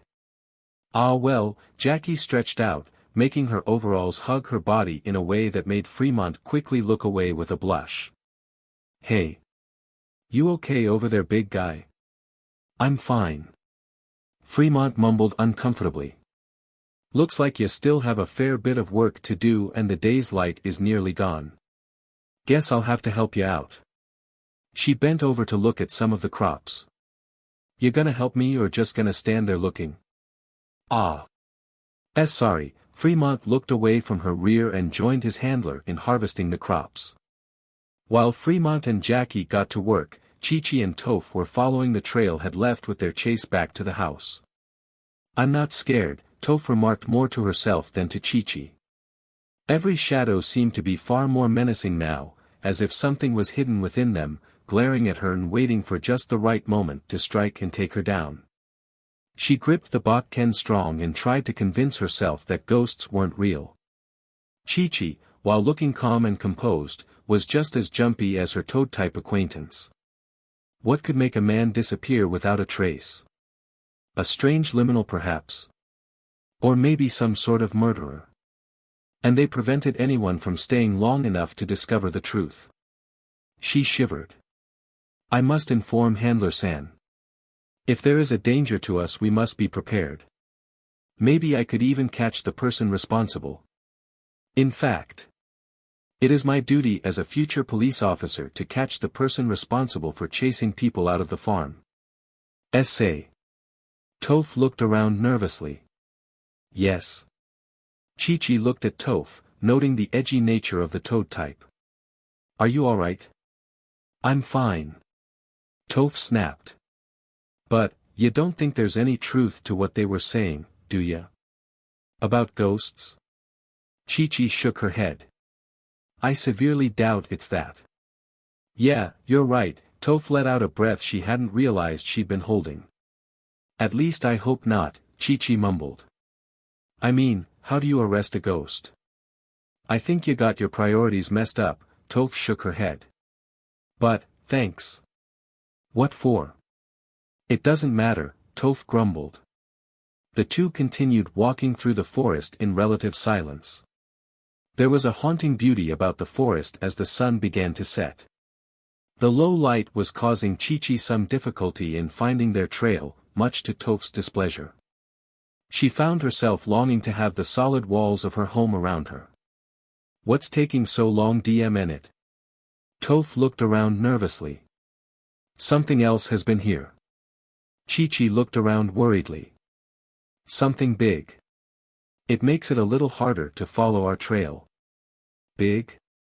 Toph gripped her Bakken tighter and looked around.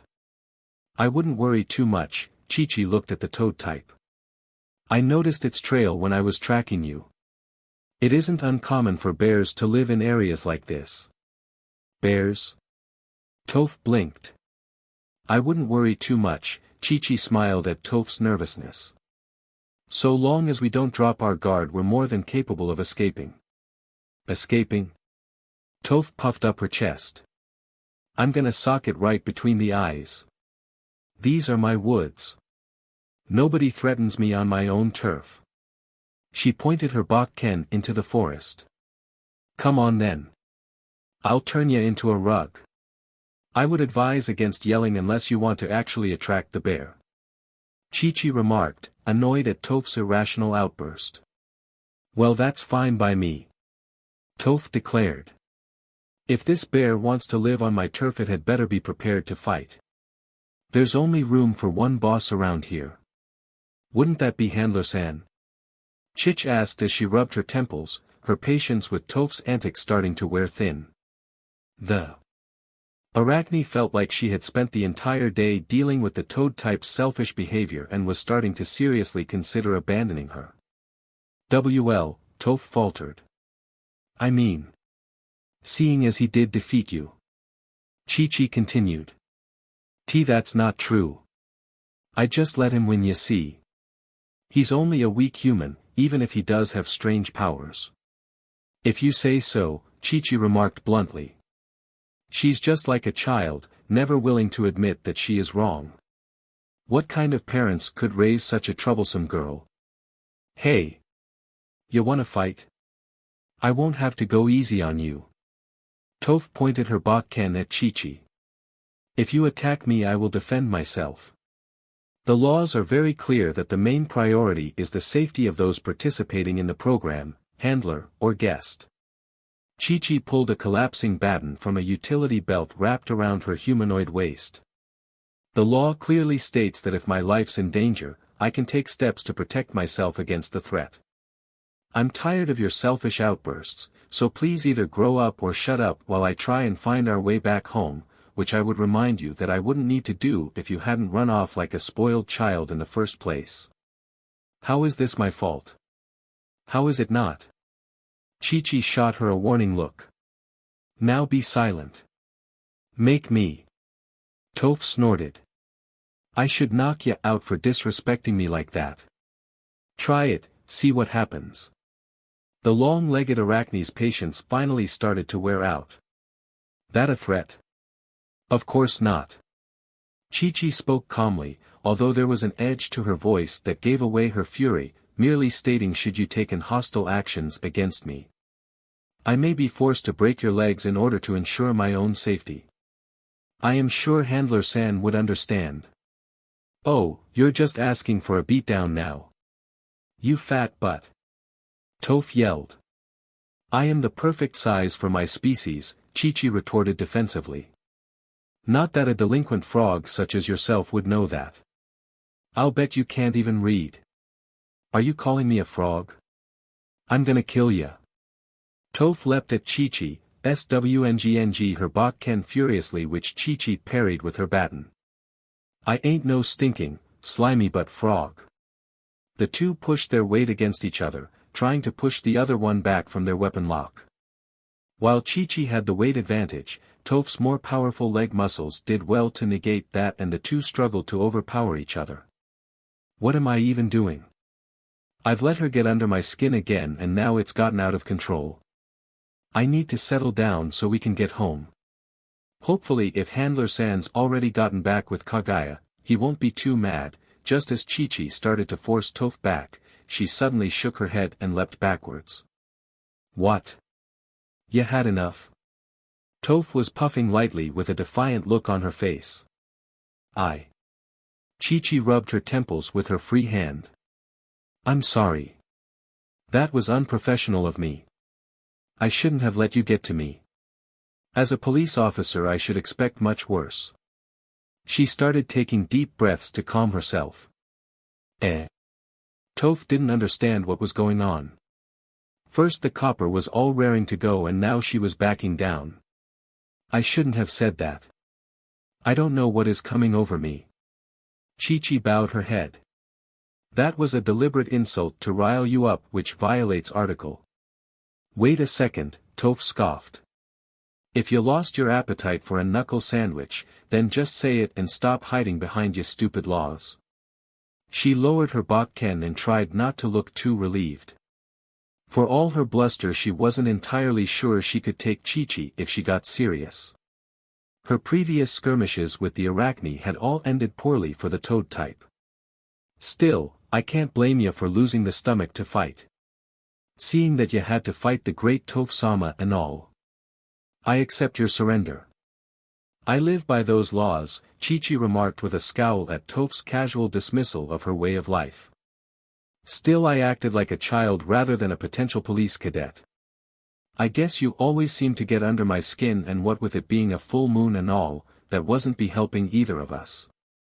"Speak for yourself," Toph scoffed. "I always feel great on a full moon. Like I could take on anything. So no different from usual." Chi-Chi chuckled as the tension that was between them faded away.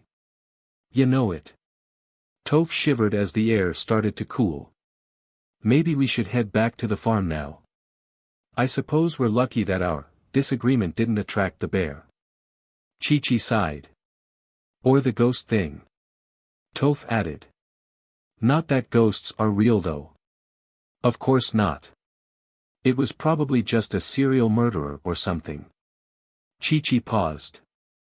But I'm sure that the culprit is long gone by now. Of course. I mean, why would he still be here after all these years? Toph laughed weakly. You got the trail yet? Essay. Chi-Chi cleared her throat uneasily. What were the only things Jackie said were found after the man disappeared? Some sort of red goop that looked like wine. Toph shrugged and paled as she saw the hand Chi-Chi was holding up. In Chi-Chi's hand was a strange red syrupy liquid. This wasn't here earlier. Earlier? As in before we started our disagreement. Chi-Chi gulped. I mean. Did you see anything? I was too busy getting ready to hit ya. Toph took a step back and yelped as a branch poked her in the back. Are you okay? You look a little jumpy. Chi-Chi paused. No pun intended. I'm fine. I'm definitely not scared. Toph declared. I mean it is probably just. Before Toph could enlighten Chi-Chi, there was the sound of branch snapping behind them. Toph didn't even look over her shoulder to see what it was, using every ounce of explosive power in her legs to launch herself in the opposite direction to the sudden noise. She wasn't the only one. Chi-Chi was well aware of the dangers of being caught in an ambush by a superior hunter and was just behind the startled toad type. The two raced through the forest, self-preservation overruling every other instinct the two girls had, and while Chi-Chi agilely navigated the canopy, leaping gracefully from tree to tree, Toph favored short, explosive hops that caused her to rocket forwards in long jumps that were as fast as they were powerful. Their flight was watched by a black bear, who walked over to the red goop and sniffed it before leaving the area. The wood was full of strange smells and the bear had learned it was better not to investigate them. The last time he had stumbled across a large blue creature who had backed away from him. It smelled afraid and the bear reasoned it would be a good meal, until a small human dived at him in defense of the strange creature and proceeded to beat him with a shovel. Ever since then the old bear had avoided investigating any strange-smelling creatures and humans it saw for its own safety. This would have come as a relief to Chi-Chi and Toph, if they had any way of knowing it. Consequently, Toph and Chi-Chi didn't stop running until they were safely in their house and barricaded the doors, taking up defensive positions, all thoughts of their earlier disagreement forgotten. Back with the MON squad. Don't even ask. Smith remarked as Naruto and Kagaya approached. Her hair was a mess and her desk looked like a battle had raged on it. Pens and pencils were everywhere and desktop computer's mouse was sticking through the keyboard. There was a pile of torn-up documents that looked as if they had been dunked in coffee, and a suspiciously innocent-looking Usagi was sitting on top of it. Zombina and Doppel were sitting at nearby table. With Zombina back in her MON uniform, the nurse's costume being confiscated after she had managed to nearly blind someone when a button finally ended up bursting off of her bust. They both looked somewhat amused and were chuckling until Smith glared at them before returning her attention to Naruto and Kagaya. Just take your DMN hellspawn and leave me be. Come Usagi. Kagaya extended her arm and the rabbit nimbly hopped its way up it, resting on her shoulder and somehow managing to replicate Kagaya's noble bearing. Can we go home now? Naruto asked, suppressing a yawn. Today has really dragged. That Rado guy had way too many questions for me. Given your limited brain power, it was probably torturous for you, Kagaya remarked dryly, though much to my displeasure, I must agree with you. There were quite a lot of questions being asked for a mere health check. And I still have a lot to think about with this revelation. Could he really be? No. But what if? Kagaya started to get lost in her thoughts as she tuned out the conversation. I assure you all questions asked served a purpose. Smith smiled weakly. If you're in such a hurry to go, the car will be outside shortly. I would go with you, but someone has to attend a meeting since half of my MON squad apparently decided to prank you for some reason. Smith ignored the fact it was her fault for telling them Naruto was to blame for the paperwork they had been left with. Which reminds me, she glared pointedly at Zambina and Doppel, who had the decency to look sheepish. I believe apologies are in order. Yeah, Zambina rubbed the back of her head with an awkward smile. Sorry about today. You forgive me, right? I mean, when you think about it, isn't Smith really the one to blame for all this? Don't go passing the blame on to me. Smith rubbed her forehead tiredly. It's bad enough you tried to drag Monako into this too. I suppose I should be grateful Tio is on a mission, or you might have tried to drag her into this mess as well. I forgive you, I guess. Naruto shrugged. It wasn't as if you actually hit me or anything. Rub it in, why don't you? Zambina mumbled under her breath before brightening. Say, if I gave you a few things to read, could you record yourself saying them? Like what? Naruto looked at the zombie, who started to giggle darkly. That's enough of that, you rotten girl. Doppel rolled her eyes, although the faintest of blushes was present on her face. I apologize that my powers were used to confuse you.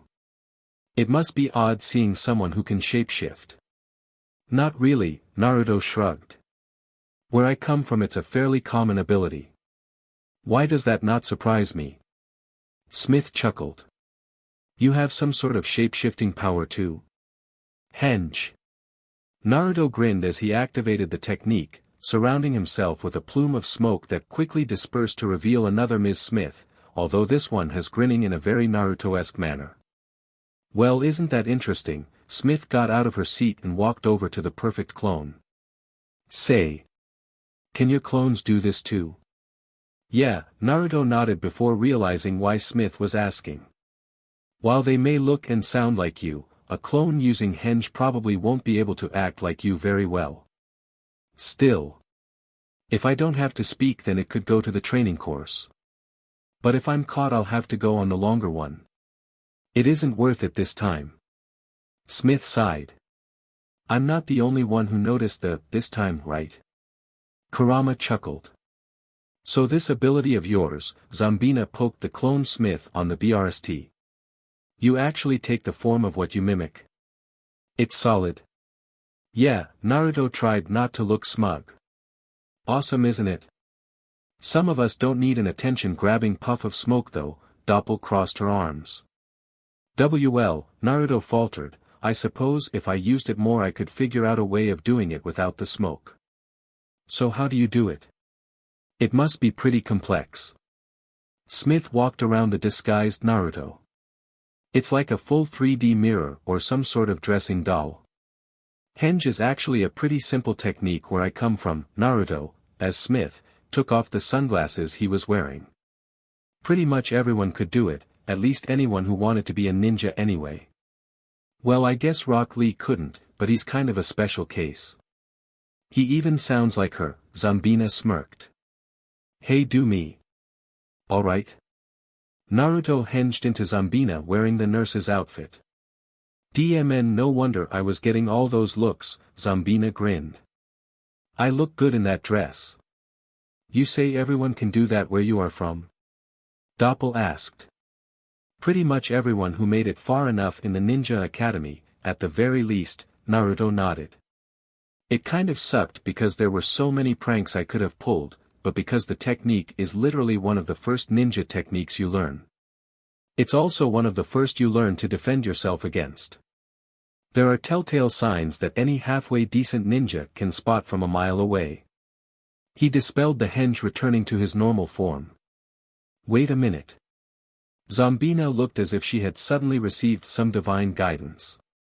If I showed you a picture of someone and played a clip of their voice, would you be able to mimic them? I guess. Naruto rubbed the back of his head. Well, you see, there are these characters in the show I watch. Zambina drooled slightly. And I figure you could record stuff in their voices. It'll be like my favorite fanfics are actually happening. You could even act parts of them out. What? Naruto blinked. I didn't understand a thing you just said. All things considered, that's probably for the best. Kurama remarked. Do you know what she is talking about? Naruto frowned. I can hazard a guess considering her reaction to your dramatic reading of that novel. Okay. Naruto decided not to think about it too strong. Just go. These two have left me with so much work to do. Smith rubbed her temples before turning her attention to Zambina and Doppel. Do you realize I have to attend a team leader seminar thanks to you too? Sorry, Zambina's apology had all the emotion of a brick wall. We'll probably do something like this again, Doppel added with the same amount of guilt as her teammate. I'm not paid enough for this. Smith sighed before turning to Naruto. The car should be waiting for you outside by now. I'll probably not be visiting for a meal today, but I'll try and make it to your farm for breakfast. Don't make it sound as if you're trying to let me down softly, Naruto deadpanned.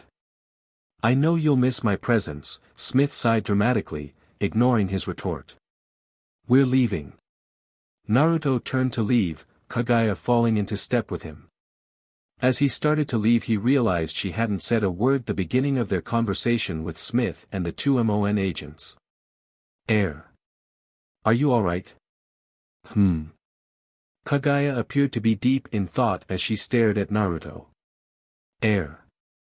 Kagaya-chan. I refuse to accept it. She put her hand on her hip and left the building, sweeping through the crowds with the grace she always carried herself with. The strange thing was that people were stopping and getting out of her way. More than a couple of people took out their phones and started taking photos of the former goddess. Naruto glanced at Smith who shrugged.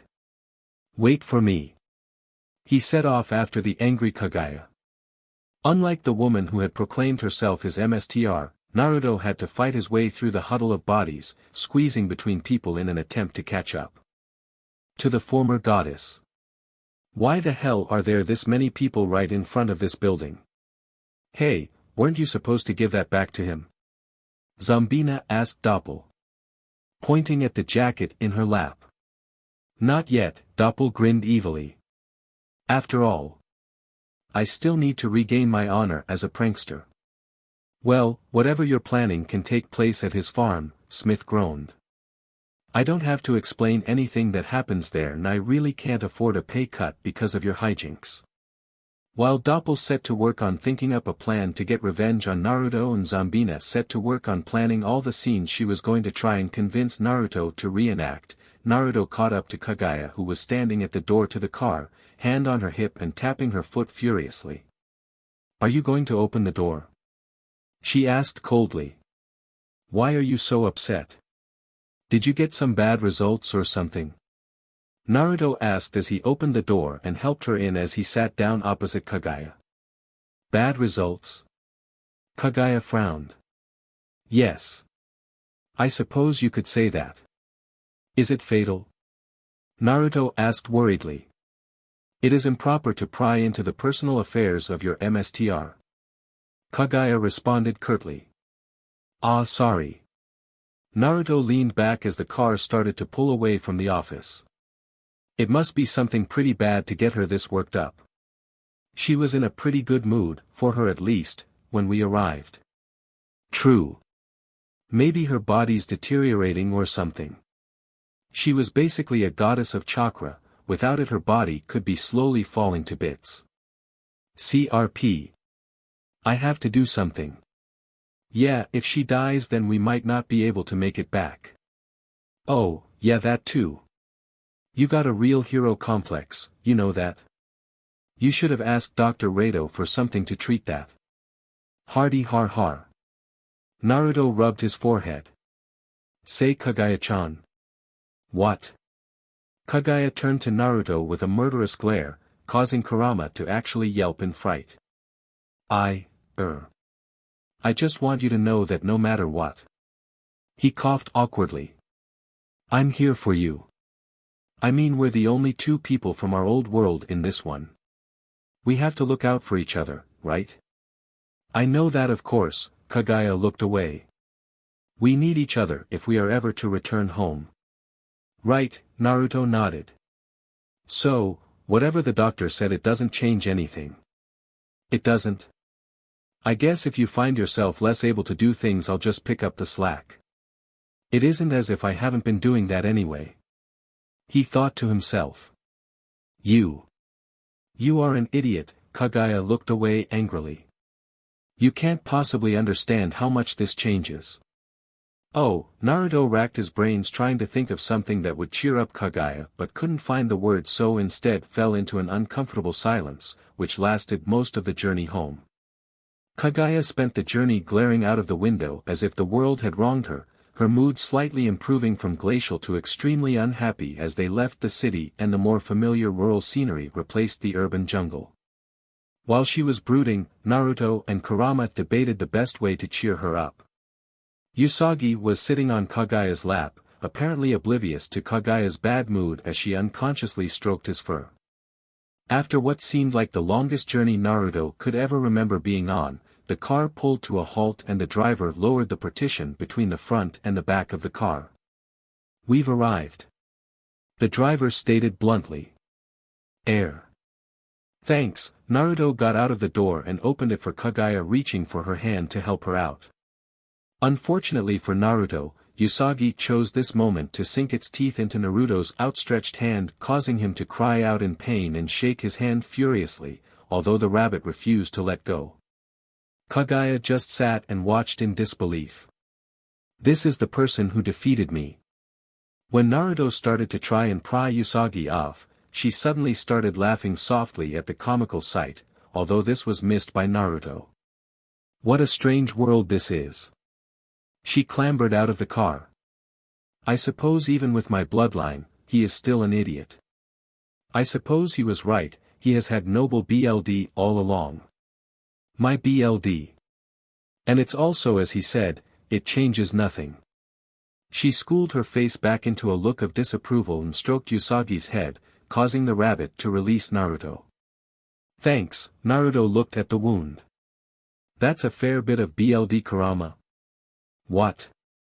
You want me to heal that itty-bitty bite from the tiny little rabbit? Kurama snorted with laughter. It's evil. Naruto glared at the bunny innocently perched on Kagaya's shoulder. You truly are an idiot. Kagaya shook her head as she led the way to the farm's main entrance, Naruto still complaining under his breath about the rabbit. I suppose. That is not entirely a bad thing. Pardon? Naruto looked up. Nothing, Kagaya sighed. A noble shouldn't have to repeat herself because her servant is a poor listener. She paused as they walked to the front door, pointing to a stripe of red alongside the side of the house. It appears that someone tried painting the house. That is to my window, isn't it? If they have been in my room. The rabbit goddess scowled.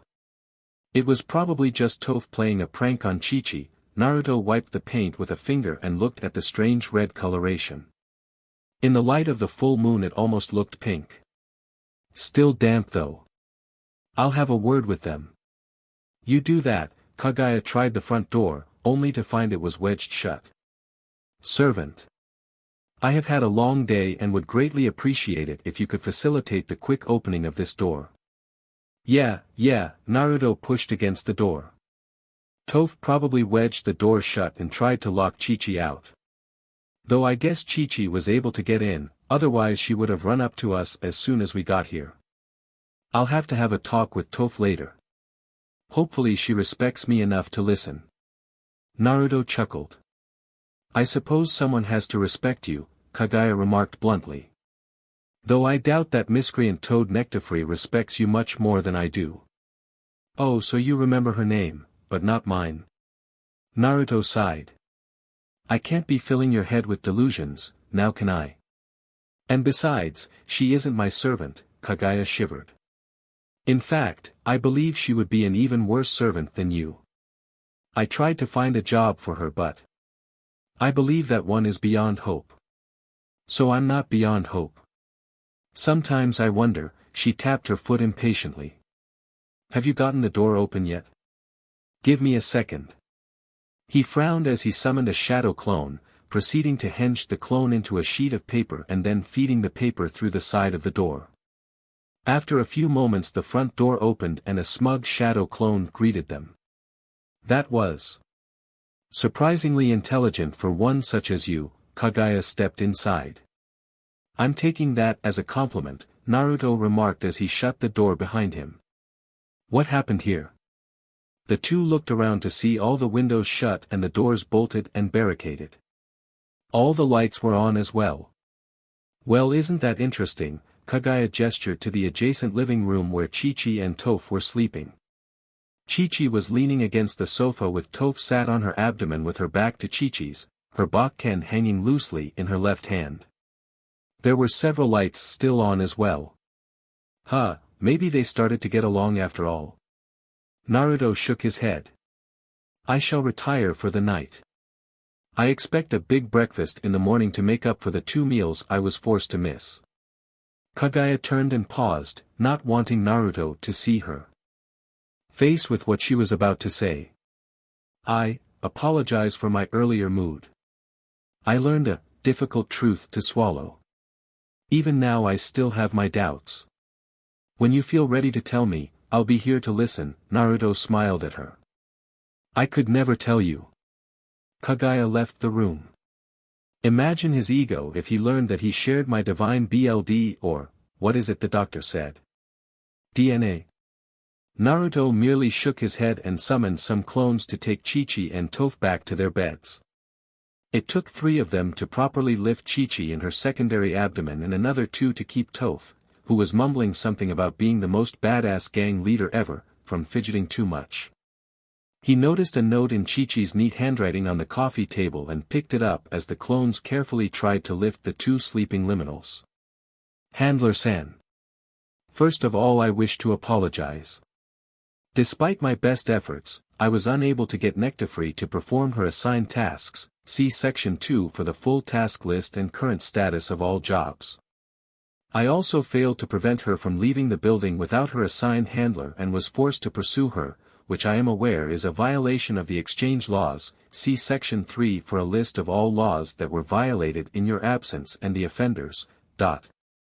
Naruto flicked to the next page and smirked to see the list had been scribbled over in a much scruffier handwriting that said, "Who cares about all this stupid law stuff anyway," before flicking back to the letter. During this pursuit we accidentally trespassed on a farm owned by another handler, and through my diplomatic skills, I was able to prevent a potentially hostile situation from developing. I also learned some information relating to the history of this farm that I believe you should know. Suffice to say, there are no shortages of ghost stories surrounding the farm, and I shall relay the full details to you in the morning, but all of the tales appear to mention the full moon, which I am sure I don't need to remind you is tonight. I have provided food for Nectarfree and myself, so you need not concern yourselves with our meal. Once again Toph's scrawl was visible, but you better make one hell of a breakfast. The copper is useless in the kitchen. She likes her food far too raw. Naruto shook his head and chuckled at that before reading the last section of Chi-Chi's letter. We decided to fortify the location, as a precaution, as apparently there may be a demon who appears during the full moon and leaves nothing but a red stains in their path.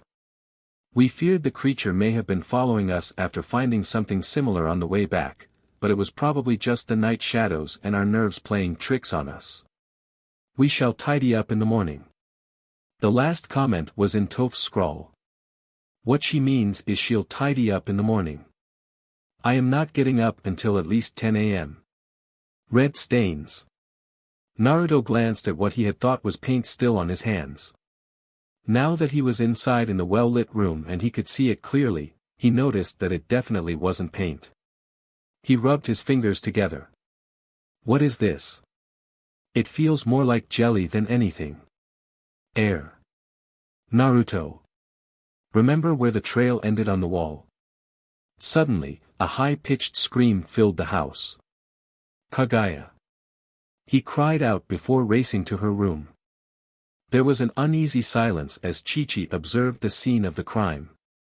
She had been woken from her uneasy slumber by Kagaya's scream and had immediately raced towards the sound.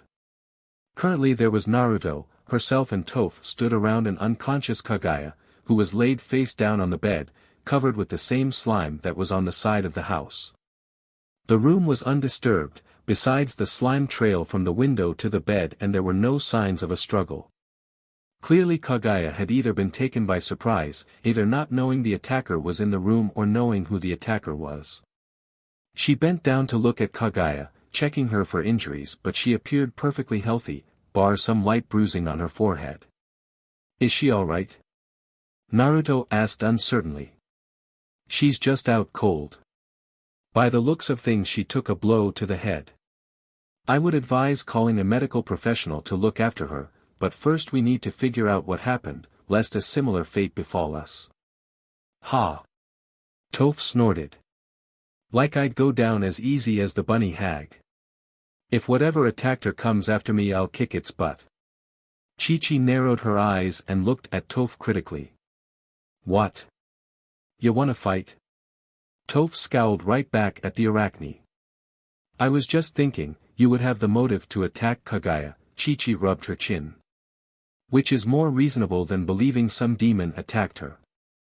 "What? How the hell would I have done that?" Toph snorted. "I was sleeping next to you, you stupid pig." "True," Chi-Chi chose not to respond to her insult. "Which leaves you Handler-san." "Me?" Naruto blinked. "When you two woke up I was in the same room." "Which would have been a convincing alibi," Chi-Chi nodded. "If not for your ability to create clones of yourself." "I see what happened." She paced the room. "Earlier today you left a clone behind to monitor Toph and myself. On seeing us leave the house in direct violation of the agreements that allowed us to stay here, you decided to punish us. The clone heard Jackie-san telling us about the ghost story surrounding this place and you decided to scare us, using the slime. After seeing how scared it made us, you decided this would be the perfect opportunity to get a bit of revenge of Kagaya, who we all know doesn't treat you with the respect you deserve."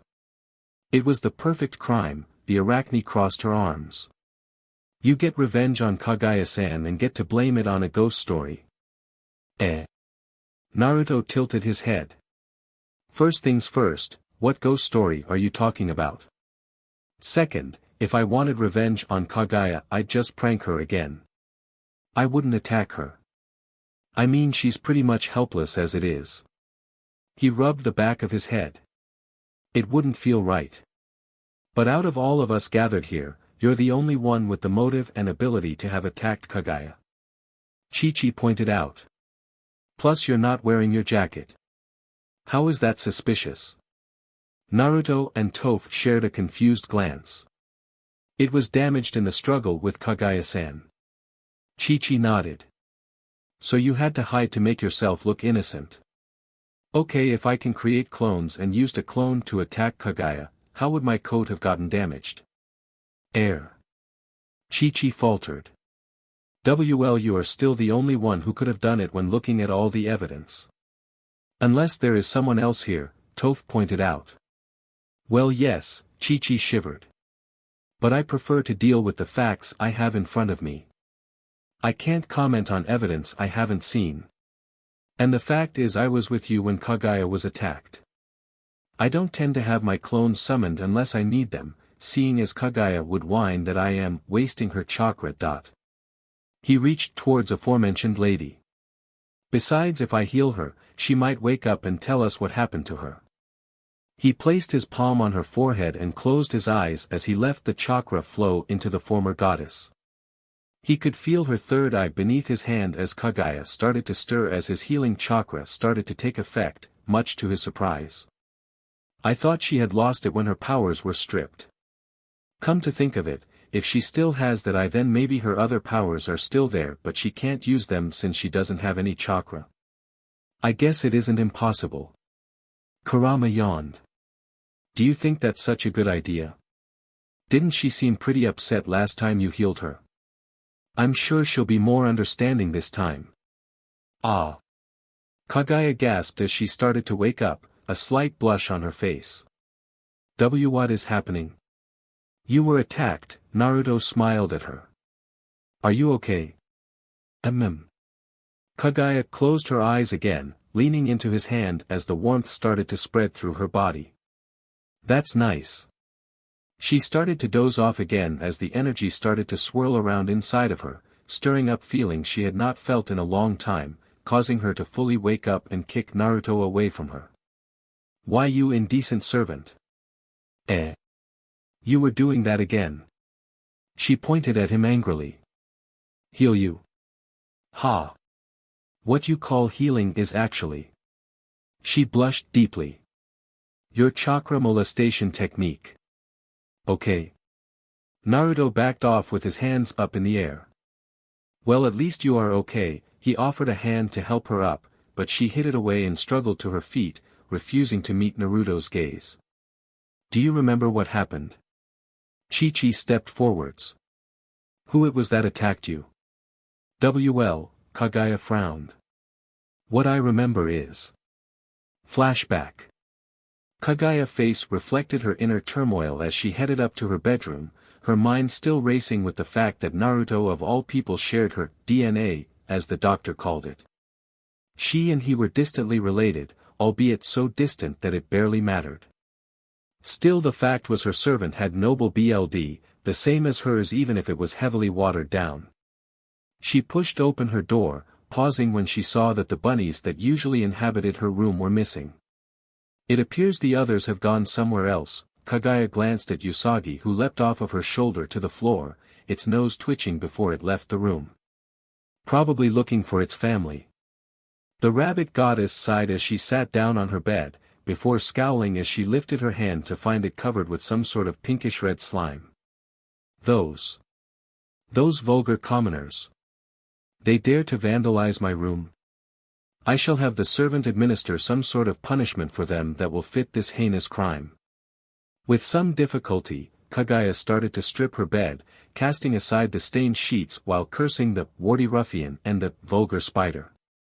She considered yelling for Naruto to assist her, but changed her mind. Some things she had to do for herself, otherwise she would be little more than a lazy noble, letting everyone else do the work while she did nothing. It was nobles who lazed around that annoyed Kagaya the most. The common class and noble class had their own duties to fulfill, and those who took all the power of nobility and none of the responsibility were lower than scum in her mind. Panting slightly after clearing her bed, she made her way towards the closet to get a fresh set of bedding when she heard something moving behind her. What is it? She turned around to face who she thought was Naruto, but there was a blur of reddish pink and suddenly Kagaya found herself stumbling forward, hitting her head on the side of the bed before passing out. End flashback. So you didn't see your attacker? Chi-Chi asked. No, Kagaya scowled as she looked at her kimono. And now my only outfit is ruined. Truly this day could not get any worse. I'm sure you can get some more clothes, Naruto tried to cheer her up. Oh, so you can get another MSTR-crafted kimono made by the legendary tailor Chiso-sensei. The greatest tailor in the lands. A kimono that took him 2 years to get everything perfect with. Kagaya remarked angrily. This was a masterpiece, and now. She clenched her fist. Another memory of home is ruined by this world. I'm sorry, Naruto rubbed the back of his head. I didn't think it meant so much to you. I gathered from your attire that you cared little about clothing, Kagaya remarked snidely. But for those of us from a noble bloodline. She paused, at least those of us with a noble upbringing, clothing is of great importance. It is a fine clothes that separate the man on the throne from the man in the fields. I guess that makes sense. Naruto shrugged. Personally, I just like stuff that's orange. Plus has plenty of pockets to store kunai and seals and all that sort of stuff. Plus this kimono was a present, Kagaya frowned softly. From my sons. Oh. Naruto bit his lip as the room fell into an awkward silence. Getting back to what is important, Chi-Chi frowned. My kimono is very important, Kagaya retorted but was ignored by Chi-Chi, much to the noble's ire. We're still no closer to understanding who is attacking us. Chi-Chi looked at Naruto. I trust you, Handler-san, so if you say it isn't you I'll believe you. However, if it was you and you accidentally took a prank too far, I will not report you if you come clean. I promise you it wasn't me. Naruto frowned softly. Chi-Chi stared at him, before nodding her head. I suspected as much. I just hoped that it was you and not an unknown individual. As a police officer I should not ignore a possibility just because it makes me uncomfortable. She bowed her head. I apologize, Handler-san. Don't worry about it, Naruto laughed. I guess this is a stressful situation. Bah! Toph exclaimed suddenly. What are we sitting around doing nothing for then? This house is my territory and nobody messes with me on my home turf. We shouldn't act rashly. Chi-Chi crossed her arms. The sensible thing to do would be call the police or possibly Agent Smith. I guess. Toph reluctantly handed the phone over. But if we see M, I'm gonna smack M. She smacked her fist into her palm with a smug grin. They are gonna regret invading the territory of Toph the Almighty. I'm sure, Chi-Chi replied dryly before glaring at the phone. Nectafree-san. What? Toph crossed her arms. You got a problem? The phone is dead. Chi-Chi glanced at Toph. It was fine early on when I was using it as a flashlight while we boarded up the house. Did you turn the light off? Might have forgotten, Toph mumbled. Great, Chi-Chi sighed. And the charger is probably in the living room. Well, it could be worse, Naruto offered. Suddenly, all the lights went off and darkness swallowed the room. The only lighting was that of the full moon, although the light it offered was meager.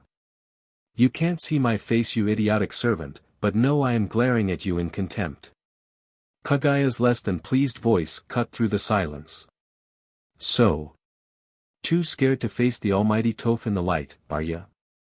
I don't care, I'll kick your butt in the dark. Toph yelled. Don't run off. We're safer if we stay together. Chi-Chi reached out for the toad type, grabbing her by the scruff of her jacket. Fortunately I have excellent night vision, so if we stick together I can keep you all safe. We just have to go to the fuse box and make sure it isn't damaged, then we can turn the lights back on. Like hell I'm gonna rely on a copper for protection. Toph squirmed out of her jacket. If you must run off to challenge the invader, would it not be wiser to wait until the vulgar spider has turned the power back on? Kagaya remarked bluntly. Every second that BSTRD is on my turf pisses me off just that much more. Toph stormed out of Kagaya's bedroom, tripping over the discarded bedding and hitting the floor with a crash. DDMN. The toad type howled as she tried to pull herself out of the bedding. Fine DMN, she crossed her arms. I guess I'll stay here, but the moment those lights come back on.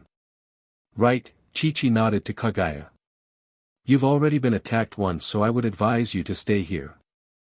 I am sure Handler-san will leave you plenty of clones to ensure your safety. No. Kagaya grabbed Naruto's arm.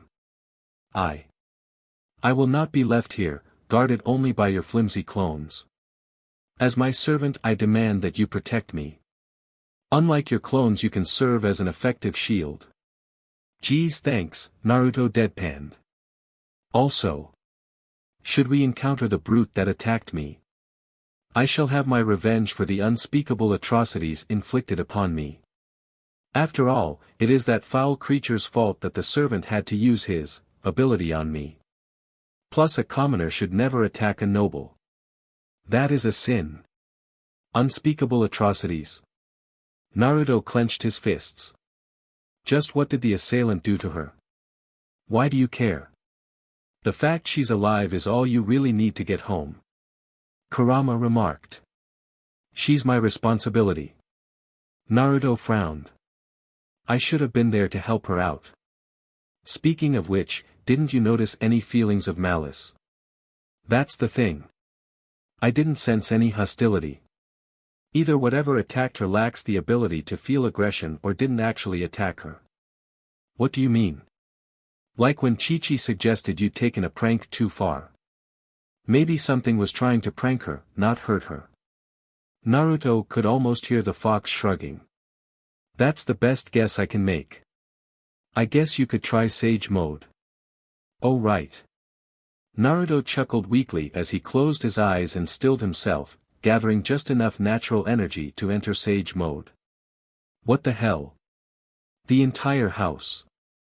It's saturated with natural energy. I can't sense anything. That's really suspicious. Kurama sounded serious. It's possible whoever is in the house can use natural energy themselves. But no one in this world has chakra, so it would have to be someone from our own. But that's not possible, is it? Only Kagaya and I fell into this world. I'm sure I would have noticed someone else when we were falling through I guess the void between worlds. True. Still, it would be a good idea to stay alert. So alright folks, that's all for today. Stay tuned for part 5. Do subscribe, like and share for more such videos.